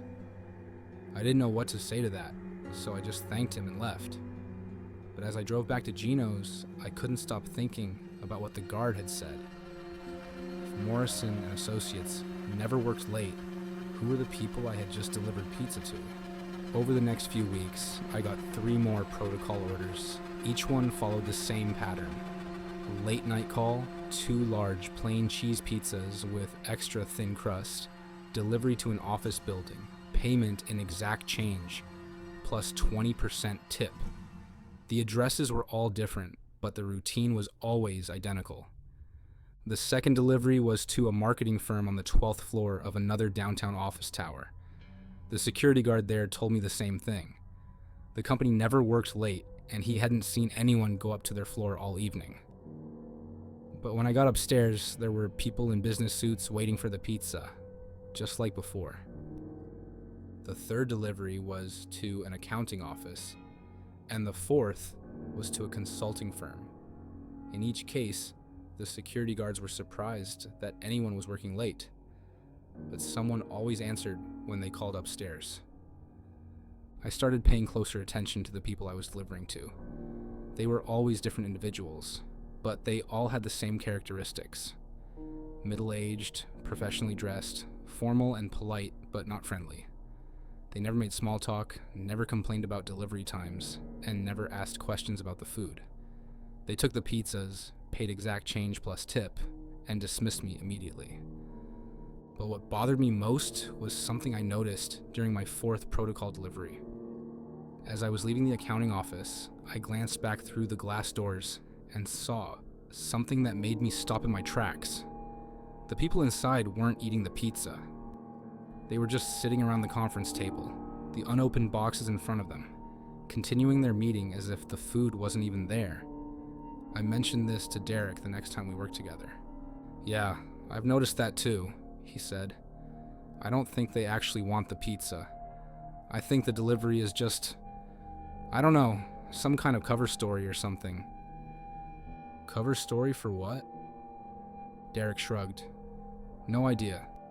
But think about it. If you're having secret meetings in office buildings after hours, having pizza delivered makes it look like you're just working late. The security guards see the delivery guy coming and going, and they assume it's just employees ordering dinner." That made a disturbing kind of sense. But what kind of meetings required that level of secrecy? And why were they happening in so many different office buildings around the city? I got my answer 2 weeks later during what would be my last protocol delivery. The call came in at 2:15 a.m. on a Tuesday night. Same routine, 2 large plain cheese pizzas, extra thin crust, delivery to suite 2200 in another downtown office tower. But this time, when I arrived at the building, there was no security guard in the lobby. The front doors were unlocked, and the lobby was empty except for the usual security desk and elevator banks. I called out, but no one answered. After waiting for a few minutes, I decided to go up to the 22nd floor and make the delivery. The elevator ride seemed to take forever. When the doors finally opened, I found myself in a darkened office space that looked different from the others I had visited. This one was larger, more open, with fewer individual offices and more conference rooms. "Hello?" I called out. "Pizza delivery!" "This way," came a voice from somewhere in the darkness. I followed the voice through a maze of cubicles and hallways, using the light from my phone to navigate. Eventually, I reached a large conference room where I could see light spilling out from under the door. I knocked, and the door opened to reveal a scene that made my blood run cold. There were about 20 people in the room, all wearing the same dark business suits I had seen before. But they weren't sitting around a conference table, having a meeting. They were standing in a circle, and in the center of that circle was a man tied to a chair. The man in the chair was conscious but gagged, his eyes wide with terror. His clothes were torn and bloody, and it was clear that he had been beaten. The people standing around him were all holding various objects. Some had knives, others had what looked like surgical instruments. "Thank you for the delivery," said the man who had opened the door. He spoke in the same formal, polite tone I had heard from all the protocol customers. I stood frozen in the doorway, unable to process what I was seeing. The man handed me the usual exact change, plus tip, as if this were a perfectly normal business transaction. "You can go now," he said. I turned and ran. I didn't wait for the elevator. I found the stairwell and ran down 22 flights of stairs, my heart pounding and my hands shaking. I burst out of the building and into the empty street, gasping for air. I drove straight to the police station and told them everything I had seen. The officers who took my statement seemed skeptical at first, but when I gave them the address and described the scene in detail, they decided to investigate. By the time they reached the office building, it was empty. There was no sign that anyone had been there, no evidence of violence, no trace of the people I had seen. The conference room where I had witnessed the torture was clean and undisturbed. But the police took my report seriously enough to start investigating the other addresses where I had made protocol deliveries. What they found was a network of shell companies and fake businesses, all connected to a group that the FBI had been tracking for months. It turned out that the protocol deliveries were part of an elaborate system used by a criminal organization to coordinate their activities. The pizza orders served as a signal that a meeting was taking place, and the delivery provided cover for people entering and leaving the buildings. The meetings themselves involved everything from money laundering to human trafficking to contract killings. The man I had seen tied to the chair was never found. The police believe he was killed that night, after I left the building. I quit the pizza delivery job immediately and never went back to Gino's. For months afterward, I had nightmares about that conference room, about the terror in that man's eyes, about how close I had come to becoming a witness that the organization couldn't afford to leave alive. The FBI eventually arrested several members of the group, but many others disappeared before they could be caught. The investigation revealed that similar networks were operating in cities across the country, using innocent businesses like pizza delivery to provide cover for their criminal activities. I never found out what happened to Derek, or whether he ever encountered the same thing I did. I never went back to ask. Sometimes I wonder how many other delivery drivers have stumbled into situations like this. How many have seen things they weren't supposed to see? And I wonder how many of them made it out alive to tell their stories. The protocol orders stopped after that night, at least at Gino's. But I know that somewhere in the city, in other restaurants and other delivery services, the calls are still coming in. 2 large plain cheese pizzas, extra thin crust. Exact change plus 20% tip. And somewhere in the darkness of empty office buildings, people in business suits are still gathering for meetings that no one is supposed to witness. I'd been delivering pizzas for Rocco's for about 7 months when I first got the call about 412 Elm Street. It was a cold Friday night in November, the kind of evening where most people stayed inside and ordered food rather than venture out into the bitter wind. I was working the late shift, which meant I'd be on the road until 2 a.m., making deliveries to college students, night shift workers, and the occasional insomniac craving a midnight snack. The call came in around 11:45 p.m., just as I was hoping the night might wind down early. "Rocco's Pizza, this is Alex," I answered. "Hello," said a young woman's voice. She sounded maybe 25 or 30, with a slight accent I couldn't quite place. "I'd like to order a medium pizza for delivery, please." "Sure, what would you like on it?" "Just cheese, please." "And could you make sure it's well done?" "I really prefer it crispy." I wrote down the order. "Okay, 1 medium cheese pizza, well done. That'll be $14.75. What's the delivery address?" 412 Elm Street. My name is Sarah." I knew Elm Street. It was in an older residential neighborhood about 10 minutes from the restaurant. The houses there were mostly from the 1940s and 50s, small but well-maintained, popular with young professionals and families just starting out. "That'll be about 25 minutes, I told her. "Perfect. Thank you so much." I made the pizza, making sure to leave it in the oven a bit longer to get the crispy crust she had requested. When it was ready, I loaded it into my delivery bag and headed out into the cold night. Elm Street was quiet, with most of the houses dark, except for porch lights and the occasional glow of a television through drawn curtains. Number 412 was a small white house with green shutters, set back from the street behind a neat front yard. There was a light on in what appeared to be the living room, and I could see a car parked in the driveway. I walked up to the front door and knocked. After a moment, I heard footsteps inside, and the door opened to reveal a young woman with shoulder-length brown hair and friendly eyes. She was wearing jeans and a sweater, and she smiled warmly when she saw me. "You must be from Rocco's," she said. "I'm Sarah. Thank you so much for coming out in this cold weather." "No problem at all," I said, handing her the pizza box. "One medium cheese, well done. That'll be $14.75. She handed me a $20 bill. "Keep the change. I really appreciate you making sure it was crispy." "Thanks," I said. "Have a good evening." "You too," she said, and closed the door. It was a perfectly normal delivery, the kind I made dozens of times every week. Sarah seemed like a nice person, and the tip was generous.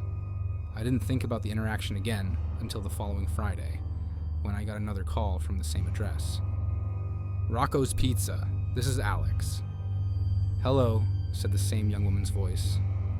"I'd like to order a medium pizza for delivery, please." "Sure, what would you like on it?" "Just cheese, please. And could you make sure it's well done? I really prefer it crispy." The order was identical to the previous week, down to the exact wording of her request. I took down the information and made the delivery to 412 Elm Street. Sarah answered the door, wearing different clothes, but with the same friendly smile, ordered the same pizza, and tipped the same amount. This pattern continued for several weeks. Every Friday night around 11:45, Sarah would call and order the same pizza. I would deliver it to the same address, and she would pay with a $20 bill and tell me to keep the change. The routine was so consistent that I started to expect it, even looking forward to it in a way. In a job where customers could be unpredictable and sometimes difficult, it was nice to have one interaction that was always pleasant and straightforward. But in the 6th week, something changed. I arrived at 412 Elm Street at the usual time, carrying Sarah's usual order. When I knocked on the door, it took longer than normal for her to answer. When she finally opened it, I immediately noticed that something was different. Sarah looked exactly the same. Same hair, same face, same general appearance. But she was wearing a dress that looked like it was from the 1950s, with a full skirt and a fitted bodice in a floral print. Her hair was styled differently too, swept up in a way that matched the vintage dress. "You must be from Rocco's," she said, but her voice sounded different. The accent I had noticed before was more pronounced, and she spoke more formally than I remembered. "That's right," I said. "One medium cheese pizza, well done, $14.75. She handed me a $20 bill, but it looked strange. The design was different from modern currency, and the paper felt different too, thicker and more textured. "Keep the change," she said. "Thank you kindly for the delivery." I looked at the bill more closely as I walked back to my car. It was definitely a 20, but it was an old design that I'd never seen before. The date on it was 1953. When I got back to Rocco's, I showed the bill to my manager, Tony. "Where'd you get this?" he asked, examining it carefully. "Customer on Elm Street. Is it real?" Tony held it up to the light and checked the watermarks. "Yeah, it's real. Just old. These haven't been printed since the 50s, probably worth more than $20 to a collector." I put the bill in my wallet, thinking it was an interesting curiosity. Maybe Sarah had inherited some old money from a relative, or maybe she collected vintage currency. It was unusual, but not necessarily alarming. The following Friday, Sarah called again with her usual order. But when I arrived at 412 Elm Street, I found something that made me question my own memory. The house looked different. It was still the same basic structure, a a small white house with green shutters, but everything about it seemed older, more worn. The paint was faded and peeling in places. The shutters hung at slightly crooked angles, and the front yard looked overgrown and neglected. I double-checked the address to make sure I was at the right place. The numbers on the mailbox clearly read 412, and this was definitely Elm Street. But the house looked like it had aged decades since my last visit. I knocked on the door, and Sarah answered.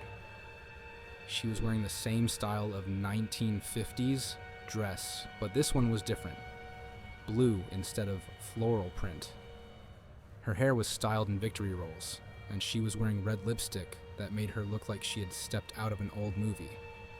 "Good evening," she said in that same formal tone. "Thank you for bringing the pizza." "No problem," I said, handing her the box. "That'll be $14.75. She paid with another old $20 bill, this one dated 1951. As she handed it to me, I noticed that her hands looked different, paler with longer fingernails painted the same red as her lipstick. "Have a pleasant evening," she said, and closed the door. I stood on the front porch for a moment, trying to process what I was seeing. The house, Sarah's appearance, the old money. Everything seemed to be moving backward in time, but that was impossible. Houses didn't age overnight, and people didn't suddenly start dressing like they were from a different era. I drove back to Rocco's, but I couldn't stop thinking about what I had witnessed. That night, after my shift ended, I decided to drive past 412 Elm Street to take another look. When I arrived, the house looked normal again. The paint was fresh, the shutters were straight, and the yard was neatly maintained. It was exactly as I remembered it from my first few deliveries. I sat in my car for a long time, staring at the house and trying to make sense of what was happening. Was I losing my mind? Had I imagined the changes I thought I'd seen? Or was something genuinely strange happening at 412 Elm Street? The following Friday, I decided to pay closer attention to everything. When Sarah called with her order, I listened carefully to her voice and wrote down exactly what she said. When I arrived at the house, I took note of every detail I could see. This time, the house looked even older than before. The white paint was almost completely gone, revealing weathered gray wood underneath. The green shutters were faded to a dull olive color, and several of them were missing slats. The front yard was overgrown with weeds, and the driveway was cracked and broken. Sarah answered the door wearing a dress that looked like it was from the 1940s. A simple navy blue outfit with a white collar and cuffs. Her hair was styled in finger waves, and she wore no makeup except for a subtle shade of lipstick. "Good evening," she said. "I do hope the pizza is still warm." Her accent was even more pronounced now, and she spoke with the kind of formal politeness I associated with old movies from the 1940s. She paid with a $20 bill dated 1947, and as she handed it to me, I noticed that her hands looked older. Not aged, but styled differently, with shorter nails and no polish. "Thank you so much," she said. "It's so difficult to get good food delivered these days, what with the rationing and all." "Rationing?" I stared at her, not understanding what she meant. There was no rationing in the modern world, at least not in our city. "Have a good evening," I said, and left quickly.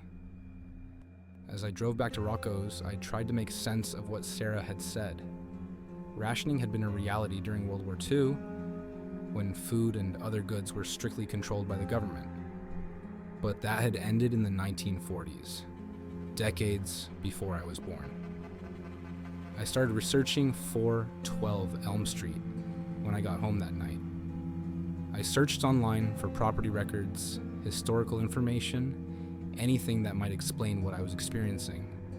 What I found made my blood run cold. According to city records, 412 Elm Street had been demolished in 1963.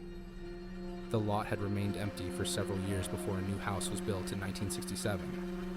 But the house I had been delivering to looked exactly like the original structure that had been torn down decades ago. I dug deeper and found old newspaper archives that mentioned the original house. In 1955, a young woman named Sarah Mitchell had lived there with her husband.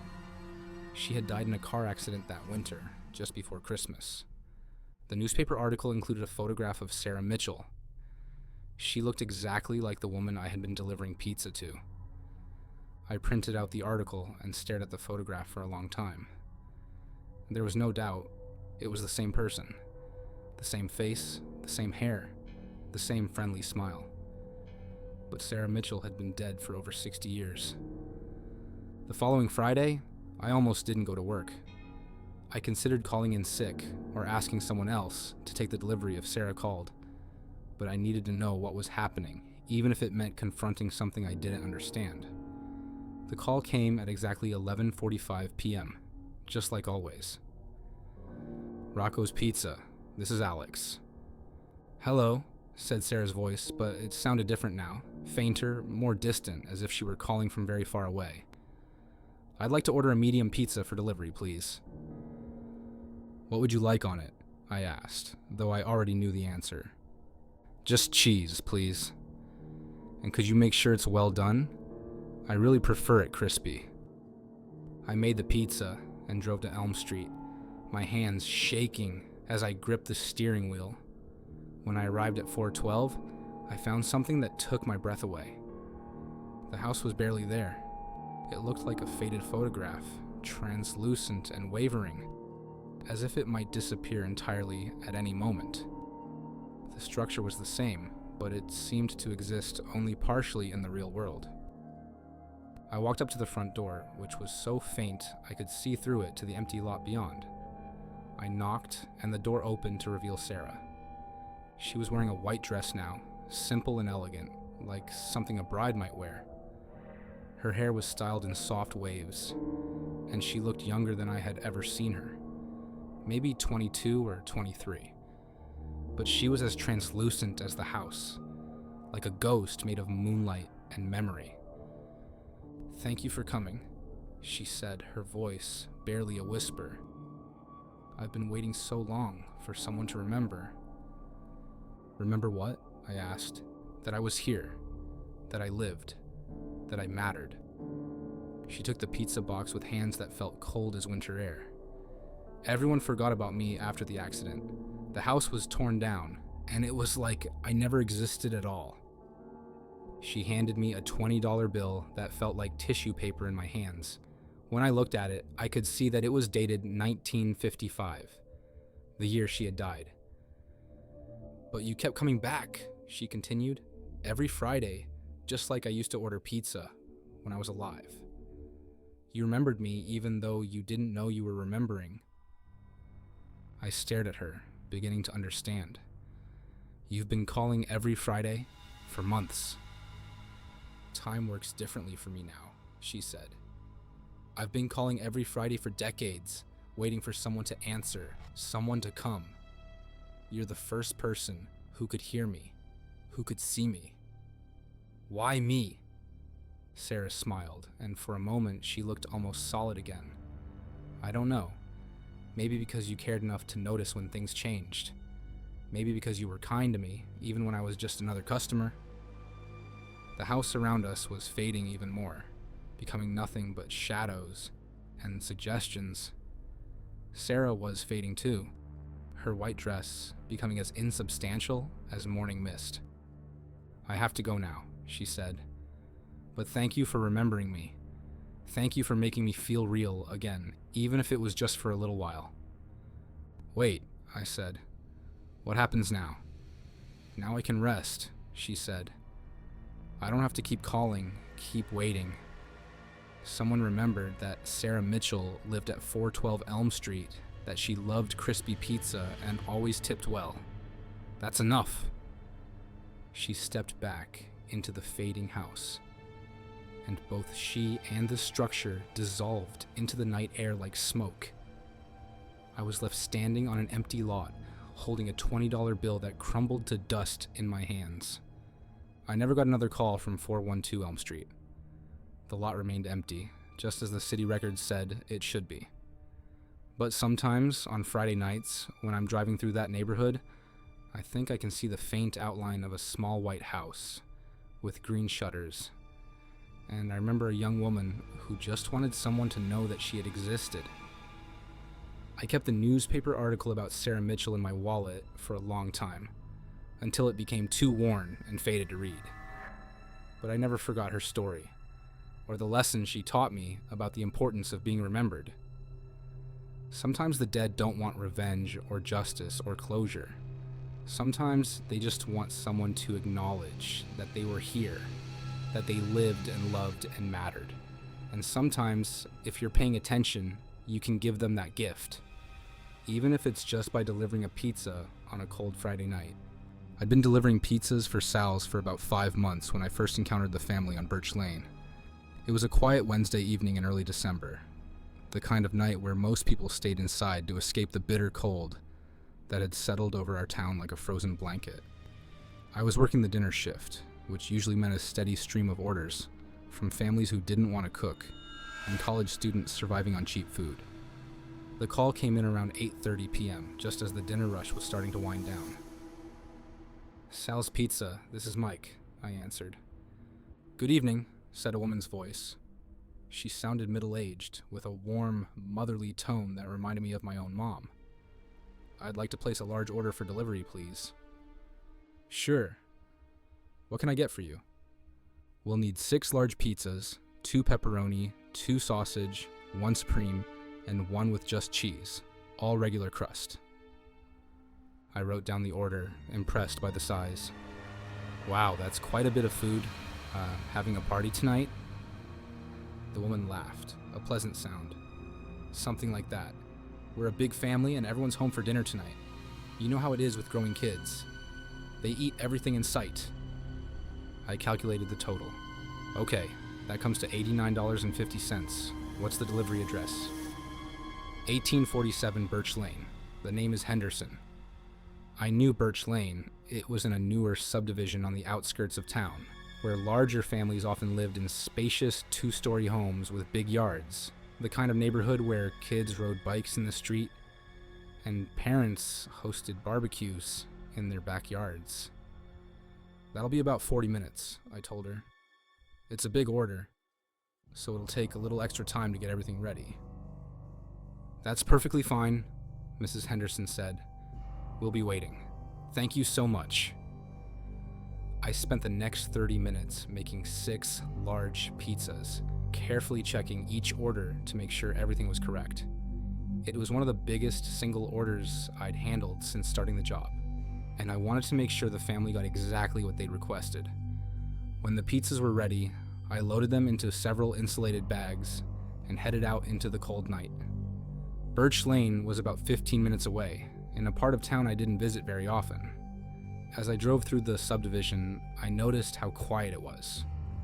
Most of the houses had their curtains drawn against the cold, with only the warm glow of interior lights suggesting the families inside.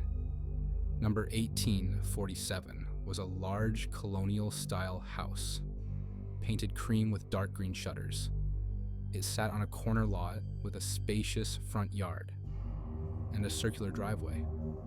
There were several cars parked in the driveway, and I could see lights on throughout the house. It looked like exactly the kind of place where a big family might live. I gathered up all the pizza bags and walked to the front door. Before I could knock, the door opened to reveal a woman in her 40s with graying blonde hair and a friendly smile. She was wearing a floral apron over a sweater and jeans, and she looked like she had just come from the kitchen. "You must be from Sal's," she said warmly. "I'm Mrs. Henderson. Please, come in out of the cold." "That's okay," I said, juggling the multiple pizza bags. "I can just hand these to you here. That'll be $89.50. "Nonsense," she said, stepping aside and gesturing for me to enter. "You're carrying so much, and it's freezing out there. Come in. Come in." I hesitated for a moment, but she was right. I was carrying a lot of food, and it really was cold outside. I stepped into the foyer, immediately noticing how warm and welcoming the house felt.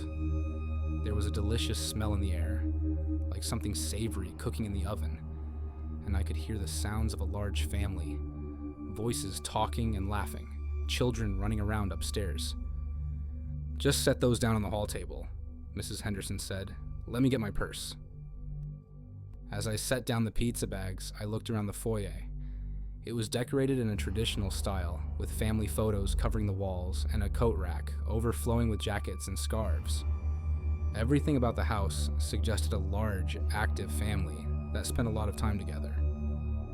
Mrs. Henderson returned with her purse and counted out exact change, plus a generous $15 tip. "Thank you so much for bringing all this food," she said. "The kids are absolutely starving tonight." "No problem at all," I said. "Enjoy your dinner." "Would you like to stay for a few minutes and warm up?" she asked. "I just made some hot chocolate and you look frozen." I was tempted. It really was cold outside, and the house was so warm and inviting, but I had other deliveries to make, and company policy discouraged spending too much time at any one stop. "That's very kind of you, but I should get going," I said. "Have a great evening." "Of course," Mrs. Henderson said. "Drive safely out there." I left the house feeling good about the delivery. The Hendersons seemed like a nice family, and the tip had been excellent. It was the kind of interaction that made the job worthwhile. Friendly people who appreciated the service and treated delivery drivers with respect. I didn't think about the Henderson family again until 2 weeks later, when I got another large order from the same address. "Sal's Pizza. This is Mike." "Good evening," said Mrs. Henderson's familiar voice. "I'd like to place another large order for delivery, please." "Sure, Mrs. Henderson. What can I get for you tonight?" "The same as last time, please. 6 large pizzas, 2 pepperoni, 2 sausage, 1 supreme, and 1 cheese, all regular crust." The order was identical to the previous one, which struck me as a little unusual. Most families varied their pizza orders, at least slightly, from week to week. But maybe the Hendersons had found a combination that everyone liked. "Same address on Birch Lane?" I asked. "That's right, 1847 Birch Lane." I made the pizzas and drove out to the Henderson house. When I arrived, I noticed that the scene was almost exactly the same as before. Multiple cars in the driveway, lights on throughout the house, the sounds of a large family inside. Mrs. Henderson answered the door wearing the same apron, and she invited me in with the same warm hospitality. "The kids are hungry again tonight," she said as she paid for the pizzas. "Growing children, you know, they go through food so quickly." "I remember being that way when I was a kid," I said. "My mom could never keep the refrigerator full." Mrs. Henderson smiled. "Exactly. Sometimes I feel like all I do is cook and order food, but it's worth it to see them happy and well fed." She paid with exact change plus the same $15 tip, and once again offered me hot chocolate to warm up. I declined politely and left, but as I drove away, I found myself thinking about the family. 6 large pizzas was a lot of food, even for a big family. I wondered how many kids the Hendersons had, and how old they were.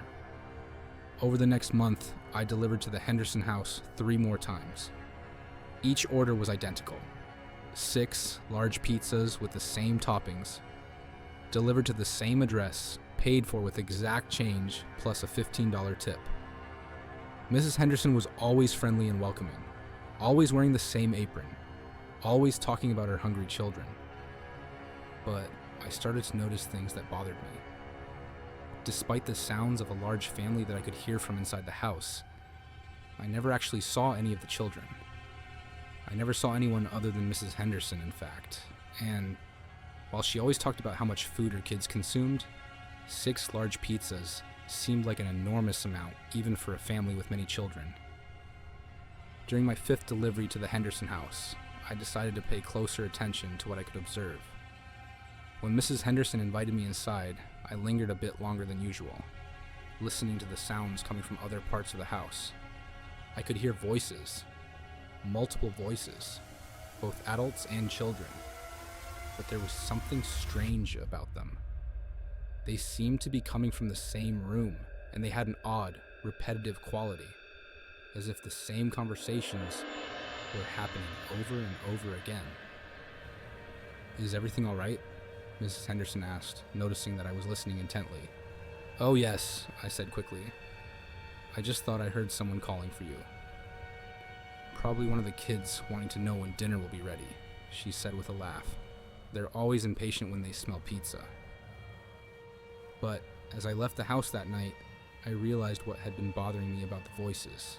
They sounded like they were coming from a television or radio, recorded voices, not live conversation. It was as if Mrs. Henderson was playing audio of a family dinner to create the illusion that there were other people in the house. I started researching the Henderson family when I got home that night. I searched online for any information about 1847 Birch Lane, looking for property records, news articles, anything that might tell me more about the people who lived there.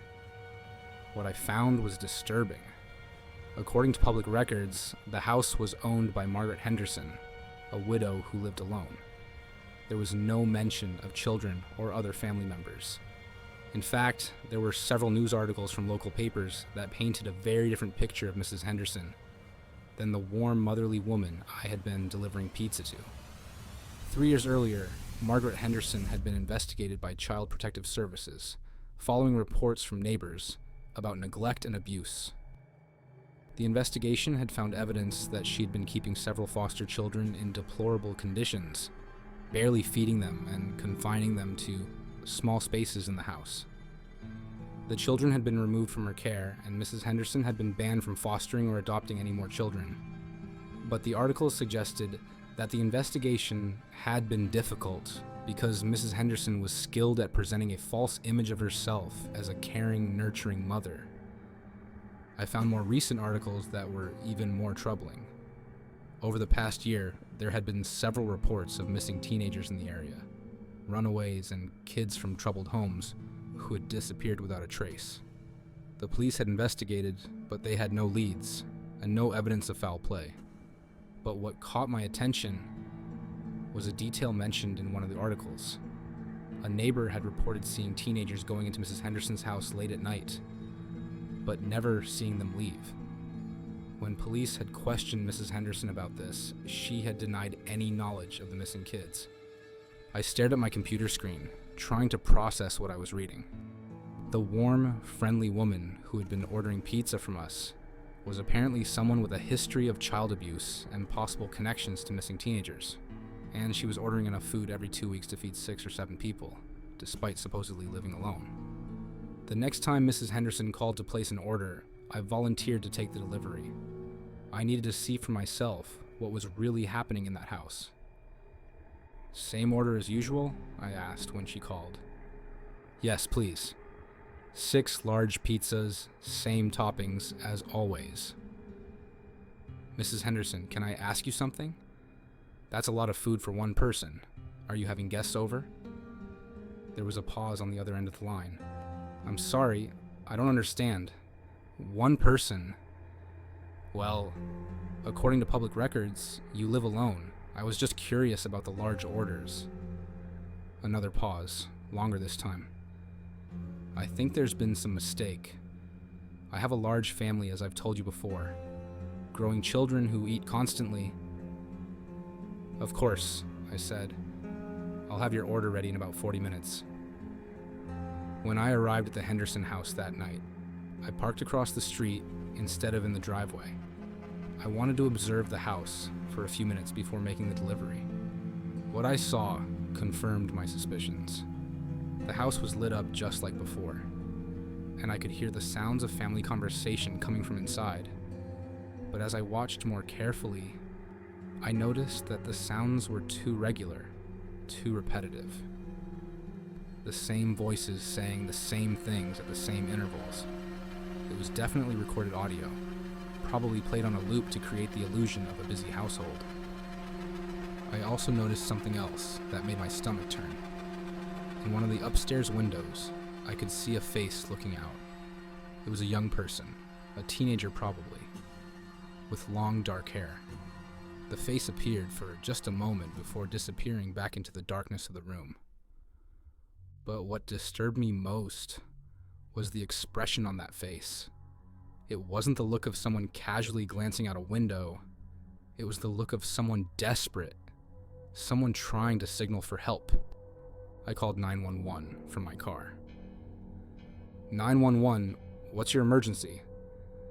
I need police to check on a house at 1847 Birch Lane, I said. I think there might be people being held against their will. The dispatcher asked for more details, and I explained about the pizza deliveries, the research I had done, and what I had just observed.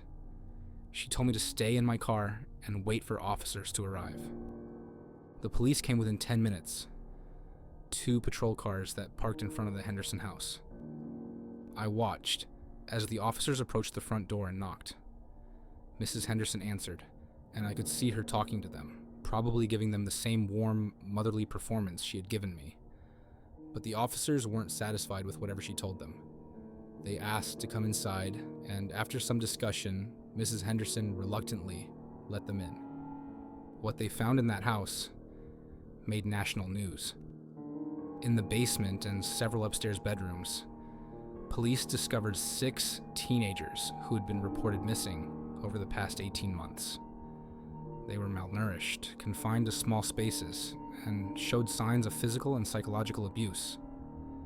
Mrs. Henderson had been luring runaway teenagers to her house with promises of food and shelter, then keeping them prisoner. She had been feeding them just enough to keep them alive, using them for various forms of labor and abuse. The large pizza orders had been her way of feeding her captives without having to go shopping for groceries regularly. The teenagers were rescued and taken to hospitals for treatment. Mrs. Henderson was arrested and eventually sentenced to life in prison.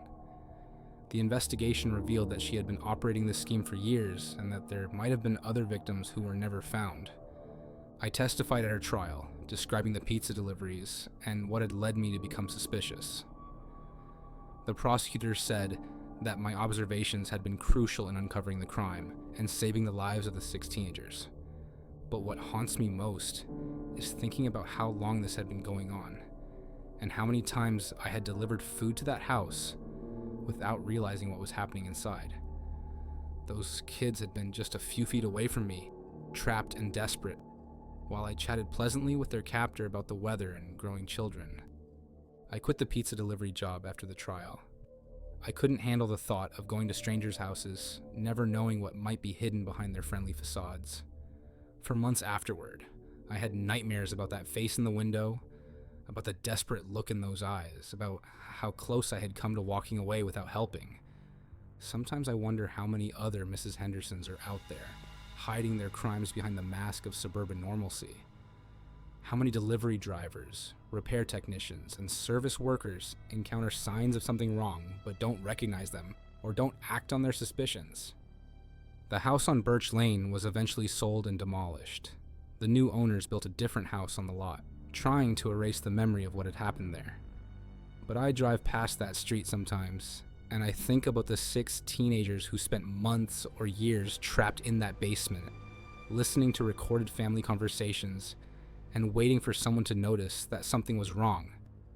And I remember that evil doesn't always announce itself with obvious signs. Sometimes it orders pizza regularly, pays with exact change, plus a generous tip, and invites you in for hot chocolate on a cold night. I'd been delivering pizzas for Tony's for about 9 months when I first noticed the pattern. It was subtle at first, just a feeling that I was being observed during certain deliveries. A sense that eyes were following me as I walked from my car to front doors. I chalked it up to paranoia from working late nights in unfamiliar neighborhoods. But as the weeks went by, the feeling became impossible to ignore. It started with the delivery to 923 Pine Street on a Thursday night in January.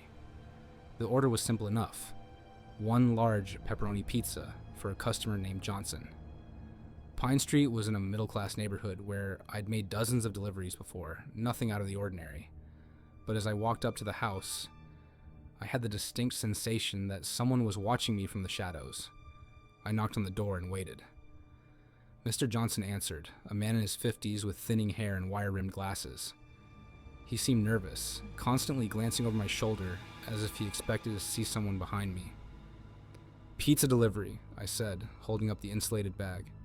"Yes, thank you," he said quickly, handing me exact change. Did you notice anyone following you here? The question caught me off guard. Following me? No, I don't think so. Why? Mr. Johnson looked past me again, scanning the street. It's probably nothing, just be careful driving home, okay? He took the pizza and closed the door quickly, leaving me standing on his front porch feeling confused and slightly unsettled. I walked back to my car, looking around for any sign of what might have made him nervous, but the street appeared empty. 3 days later, I had another delivery that left me with the same uneasy feeling. This time, it was to an apartment complex on the other side of town. A young woman named Lisa, who ordered a medium veggie pizza. When I arrived at her building, I noticed a dark sedan parked across the street with its engine running, but I couldn't see who was inside due to the tinted windows. Lisa answered her door quickly, as if she had been waiting right behind it. She was probably in her 20s, with short blonde hair and anxious eyes that kept darting toward the window. "Thank you so much," she said, taking the pizza and paying with cash. "You didn't see anyone suspicious outside, did you? Anyone watching the building?" "There's a car across the street," I said. "Dark sedan with tinted windows." Her face went pale. "How long has it been there?" "I'm not sure. It was there when I arrived." Lisa peered through her window blinds, then quickly stepped back. "They're still watching," she whispered, more to herself than to me. "They never stop watching." "Who's watching?" I asked, but she was already closing the door. "Just be careful," she said through the door. "Don't let them follow you home." I left the apartment complex feeling deeply unsettled. As I drove away, I checked my rearview mirror and saw the dark sedan pull out behind me. It followed me for several blocks before turning off onto a side street, but the experience left me shaken. Over the next few weeks, I started paying closer attention during my deliveries. I began to notice things I had previously overlooked. Cars parked in unusual places with their engines running, people standing in shadows who seemed to disappear when I looked directly at them, customers who acted nervous and paranoid during what should have been routine transactions.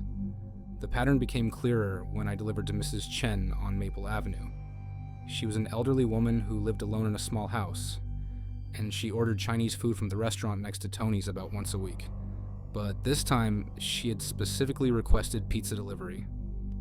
When I arrived at her house, Mrs. Chen answered the door wearing a heavy coat despite the fact that it was warm inside.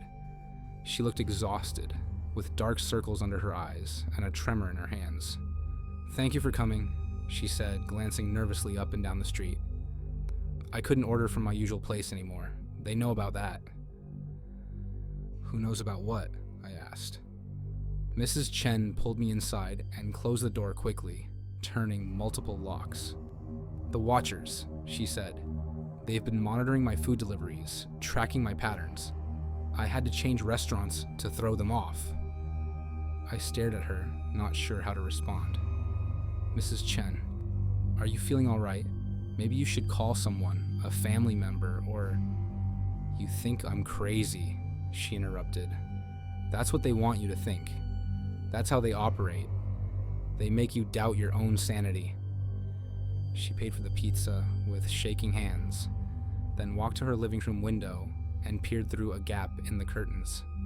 "There," she said, pointing. "The white van across the street. It's been there for 3 hours."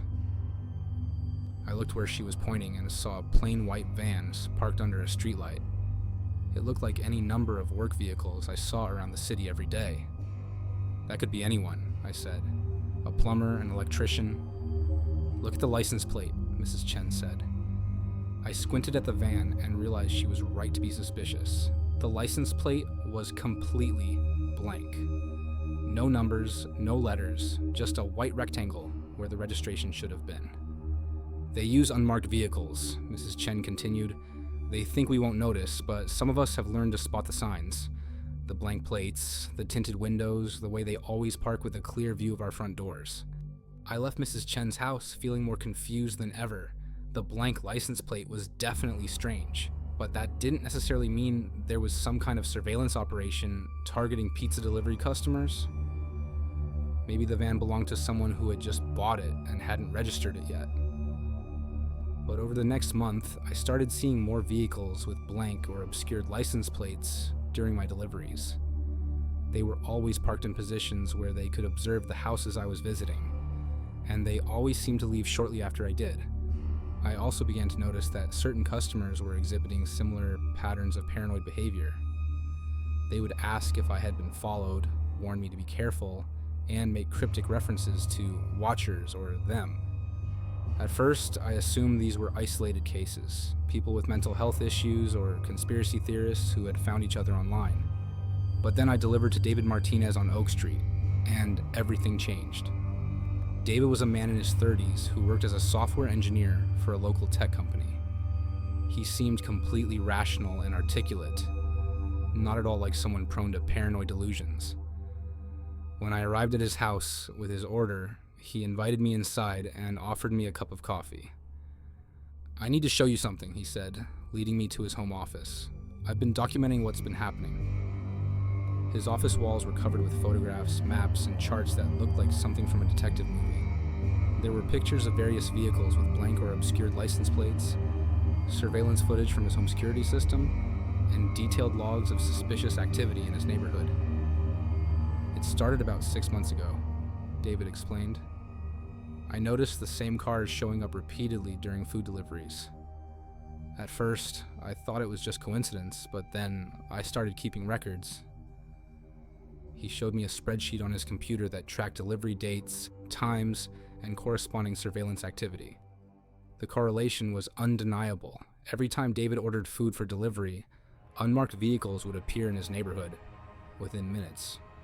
"But here's the really disturbing part," David continued, pulling up another file. "I started reaching out to other people who order delivery food regularly, and they're experiencing the same thing. There's a whole network of us now, sharing information and trying to figure out what's going on." He showed me an encrypted messaging app where dozens of people were discussing their experiences with surveillance during food deliveries. The stories were remarkably consistent. Unmarked vehicles, people watching from shadows, delivery customers who seemed nervous and paranoid. "We think someone is using food delivery services to gather intelligence," David said. "Think about it. Delivery drivers go to people's homes, they see who lives there, what their schedules are like, what kind of security they have. It's the perfect cover for surveillance operations." I stared at the evidence David had compiled, feeling a chill run down my spine. But why? What would be the point of watching random pizza customers? "That's what we're trying to figure out," David said. "Some people think it's corporate espionage, companies spying on their competitors' employees. Others think it's government surveillance, maybe targeting people based on their online activity or political affiliations. A few people think it's something even more sinister." He pulled up another file that made my blood run cold.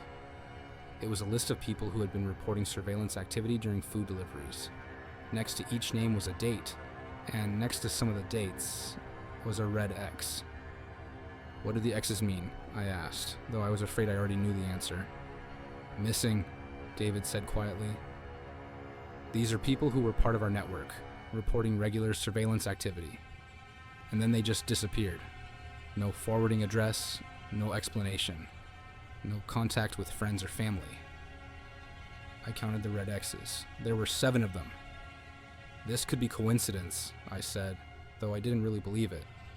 "People move, change phone numbers." "Lisa Brennan," David interrupted, pointing to one of the names with an X. "She was the most active member of our group, documenting everything, taking photos of the surveillance vehicles. She disappeared 3 weeks ago. Her landlord said she left in the middle of the night, abandoning all her belongings." I recognized the name. Lisa Brennan was the young woman who had asked me about suspicious people watching her building. The woman who had warned me not to let them follow me home. "We think they're taking people," David continued. "The ones who get too close to figuring out what's really going on. The ones who gather too much evidence." I left David's house that night, with a USB drive containing copies of all his research. He had insisted I take it, saying that the more people who had the information, the safer everyone would be. Be careful, he warned as I left. Now that you know about this, they might start watching you too. I drove home, taking a circuitous route, checking my mirrors constantly for any sign that I was being followed. I didn't see anything suspicious, but that didn't make me feel any safer. Over the next few days, I found myself paying obsessive attention to every detail during my deliveries. I started noticing things I had never seen before. The same faces appearing in different neighborhoods, vehicles that seemed to move from location to location, following my delivery route. Customers who would glance nervously at their windows while paying for their food. A week after my conversation with David, I got a call for a delivery to his address. When I arrived at his house, I found it empty. The windows were dark, and there was a "for rent" sign in the front yard. I knocked on the door, but no one answered. I called the number on the rental sign and spoke to the landlord. He told me that David Martinez had moved out suddenly, leaving behind most of his belongings and forfeiting his security deposit. He had left no forwarding address. That night, I accessed the encrypted messaging app that David had shown me. His account was gone, along with all the research and documentation he had shared with the group. It was as if he had never existed.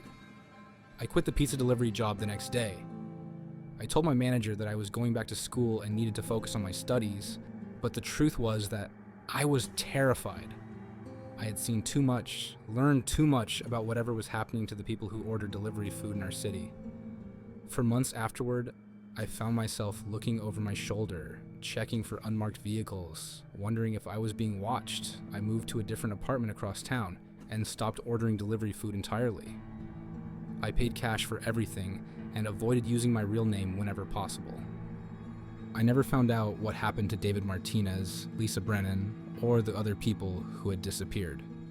I never learned who was behind the surveillance operation or what their ultimate goal was. But sometimes, late at night, I think about all the delivery drivers who are still out there, unknowingly serving as scouts for whatever organization was watching those houses. And I wonder how many other people have noticed the pattern, gathered evidence, and then simply vanished into the night, leaving behind empty houses and unanswered questions. The watchers are still out there, I'm sure of it. They're still using food delivery as cover for their operations, still monitoring people who order pizza and Chinese food and sandwiches, and they're still making people disappear when they get too close to the truth. I just hope I'm not next on their list. I'd been delivering pizzas for Marco's for about 4 months when I first delivered to the house on Sycamore Drive.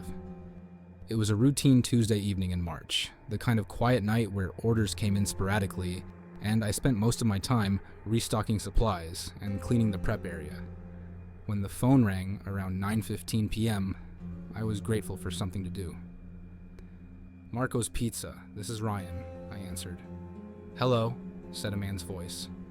He sounded middle-aged, with a slight rasp that suggested he might be a smoker. "I'd like to order a large pizza for delivery." "Sure. What would you like on it?" "Pepperoni and mushrooms, please. Thin crust." I wrote down the order. "That'll be $16.25. What's the delivery address?" 2847 Sycamore Drive. Name's Peterson. I knew the general area. Sycamore Drive was in an older residential neighborhood about 12 minutes from the restaurant. The houses there were mostly from the 1970s, modest single-family homes where middle-class families and retirees lived. "That'll be about 25 minutes, I told him. "Perfect. Thank you." I made the pizza and loaded it into my delivery bag. The drive to Sycamore Drive was straightforward, through quiet suburban streets lined with mature trees and well-maintained houses. Number 2847 was a single-story ranch house, painted beige with brown trim, set back from the street behind a small front yard. I parked in the driveway and walked to the front door. The porch light was on, and I could see warm light spilling from the living room windows. I knocked on the door and waited. After a moment, the door opened to reveal a man in his 50s, with graying hair and tired eyes. He was wearing a plaid shirt and jeans, and he looked like he had just gotten home from work. "Pizza delivery," I said. "Great, thanks," he said, taking the pizza box. "What do I owe you?" $16.25. He handed me a $20 bill. "Keep the change." "Thanks, Mr. Peterson. Have a good evening." "You too," he said, and closed the door. It was a perfectly normal delivery, the kind I made dozens of times every week. Mr. Peterson seemed like a regular guy who had ordered pizza for dinner.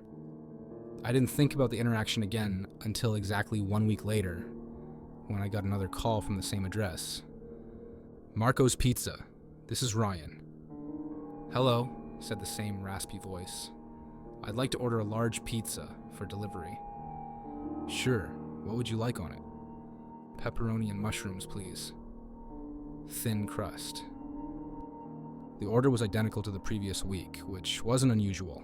Lots of customers had favorite combinations they ordered repeatedly. I took down the information and made the delivery to 2847 Sycamore Drive. Mr. Peterson answered the door wearing the same plaid shirt and jeans, looking like he had just gotten home from work. He ordered the same pizza, paid with a $20 bill, and told me to keep the change. The interaction was so similar to the previous week that it felt like deja vu. This pattern continued for several weeks. Every Tuesday at exactly 9:15 p.m., Mr. Peterson would call and order the same pizza. I would deliver it to the same address, and he would pay with the same $20 bill and give me the same tip. The routine was so consistent that I started to expect it, even looking forward to it in a way. In a job where customers could be unpredictable, it was nice to have one interaction that was always pleasant and straightforward. But in the 6th week, I started paying closer attention to the details of my visits to Mr. Peterson's house. That's when I began to notice things that didn't quite make sense. For one thing, Mr. Peterson always looked like he had just gotten home from work, slightly tired, still wearing his work clothes, as if he had just walked through the door. But he was ordering pizza at 9:15 p.m. on a Tuesday night. Most people who worked regular jobs would have been home for hours by that time. For another thing, he was always wearing the exact same outfit. The same plaid shirt, the same jeans, even what appeared to be the same scuffed work boots. It was possible that he just had multiple identical shirts, but something about it seemed off.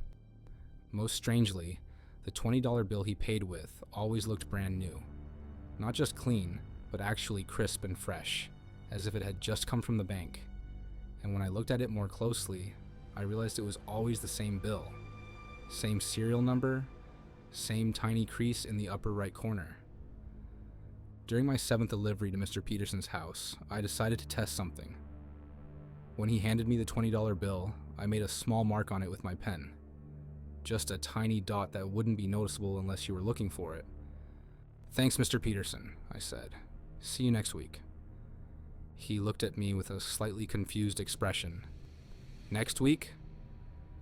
"Well, you order every Tuesday," I said. "Same time, same pizza."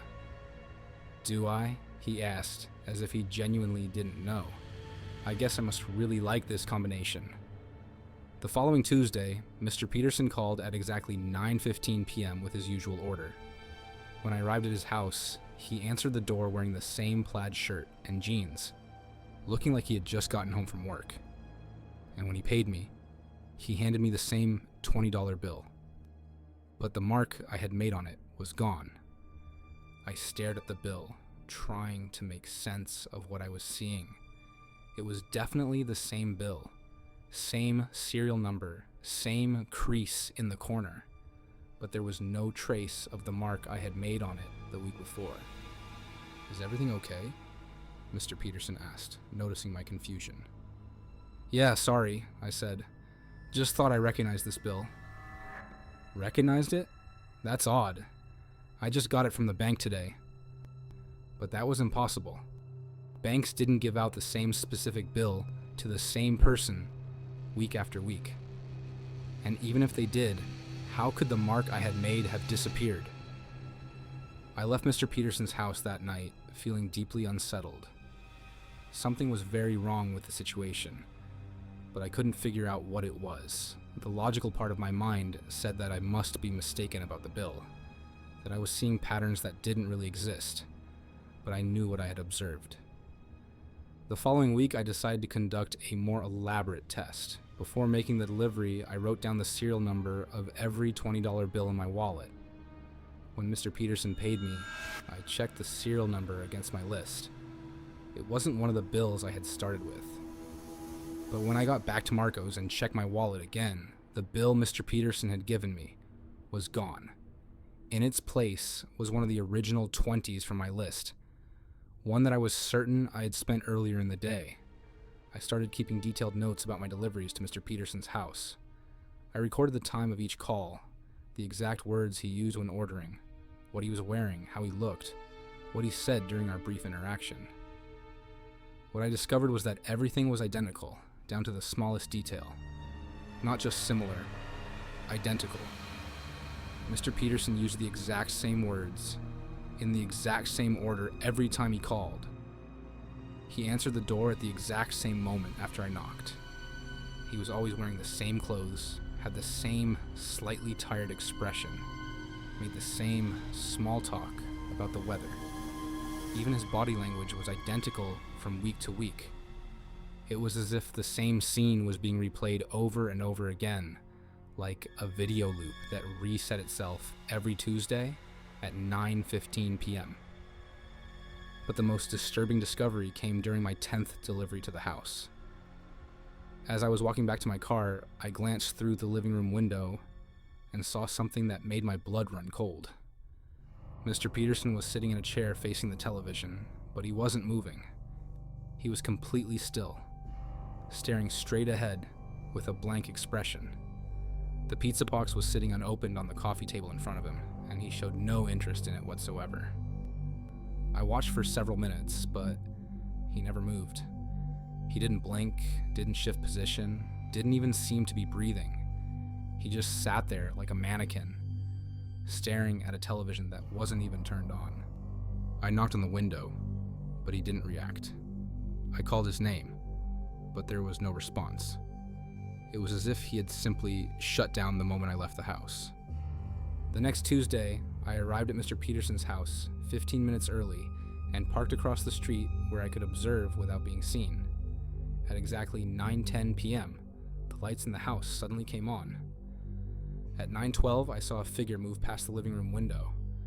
At 9:15, my phone rang with Mr. Peterson's order. It was as if the house and its occupant had been activated by some kind of timer, coming to life just in time for our weekly interaction. After taking the order, I drove to the house and made the delivery. Everything proceeded exactly as it had every week before. Mr. Peterson answered the doors, wearing his plaid shirt and jeans, took the pizza, paid with the same $20 bill, and told me to keep the change. But this time, instead of leaving immediately, I walked around to the side of the house and looked through the living room window again. Just as before, Mr. Peterson was sitting motionless in his chair, staring at the blank television screen, with the unopened pizza box in front of him. I tried the front door and found it unlocked. I called out as I entered, but there was no response. Mr. Peterson remained frozen in his chair, completely unaware of my presence. I walked closer and examined him carefully. His eyes were open but unfocused, staring straight ahead without blinking. His skin was pale and felt cold to the touch. When I checked for a pulse, I found none. Mr. Peterson was dead. He had probably been dead for weeks, maybe months.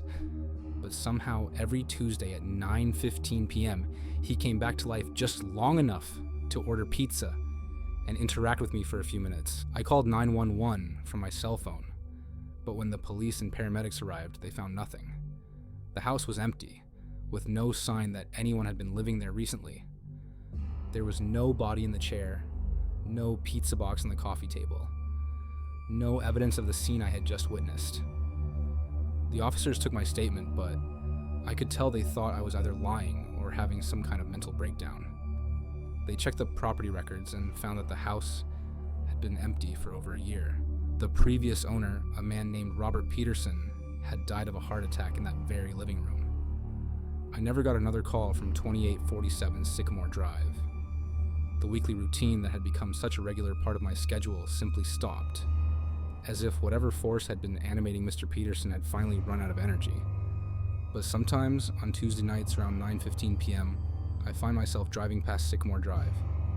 The house is always dark and empty, with a for sale sign in the front yard that never seems to attract any buyers. And sometimes I wonder if Mr. Peterson is still in there, sitting in his chair and waiting for the next Tuesday to arrive, waiting for the lights to come on, for the phone to ring, for the chance to order one more pizza and pretend, for just a few minutes, that he's still alive. I quit the pizza delivery job a month after that last visit to the Peterson house. I couldn't handle the uncertainty, the feeling that any routine delivery might lead me into another impossible situation. But I never forgot the lesson I learned on Sycamore Drive. Death doesn't always mean the end. Sometimes it just means getting stuck in a loop, repeating the same actions over and over again, clinging to the familiar routines that once defined our lives. And sometimes the living get caught up in those loops too, becoming unwitting participants in the final performances of the dead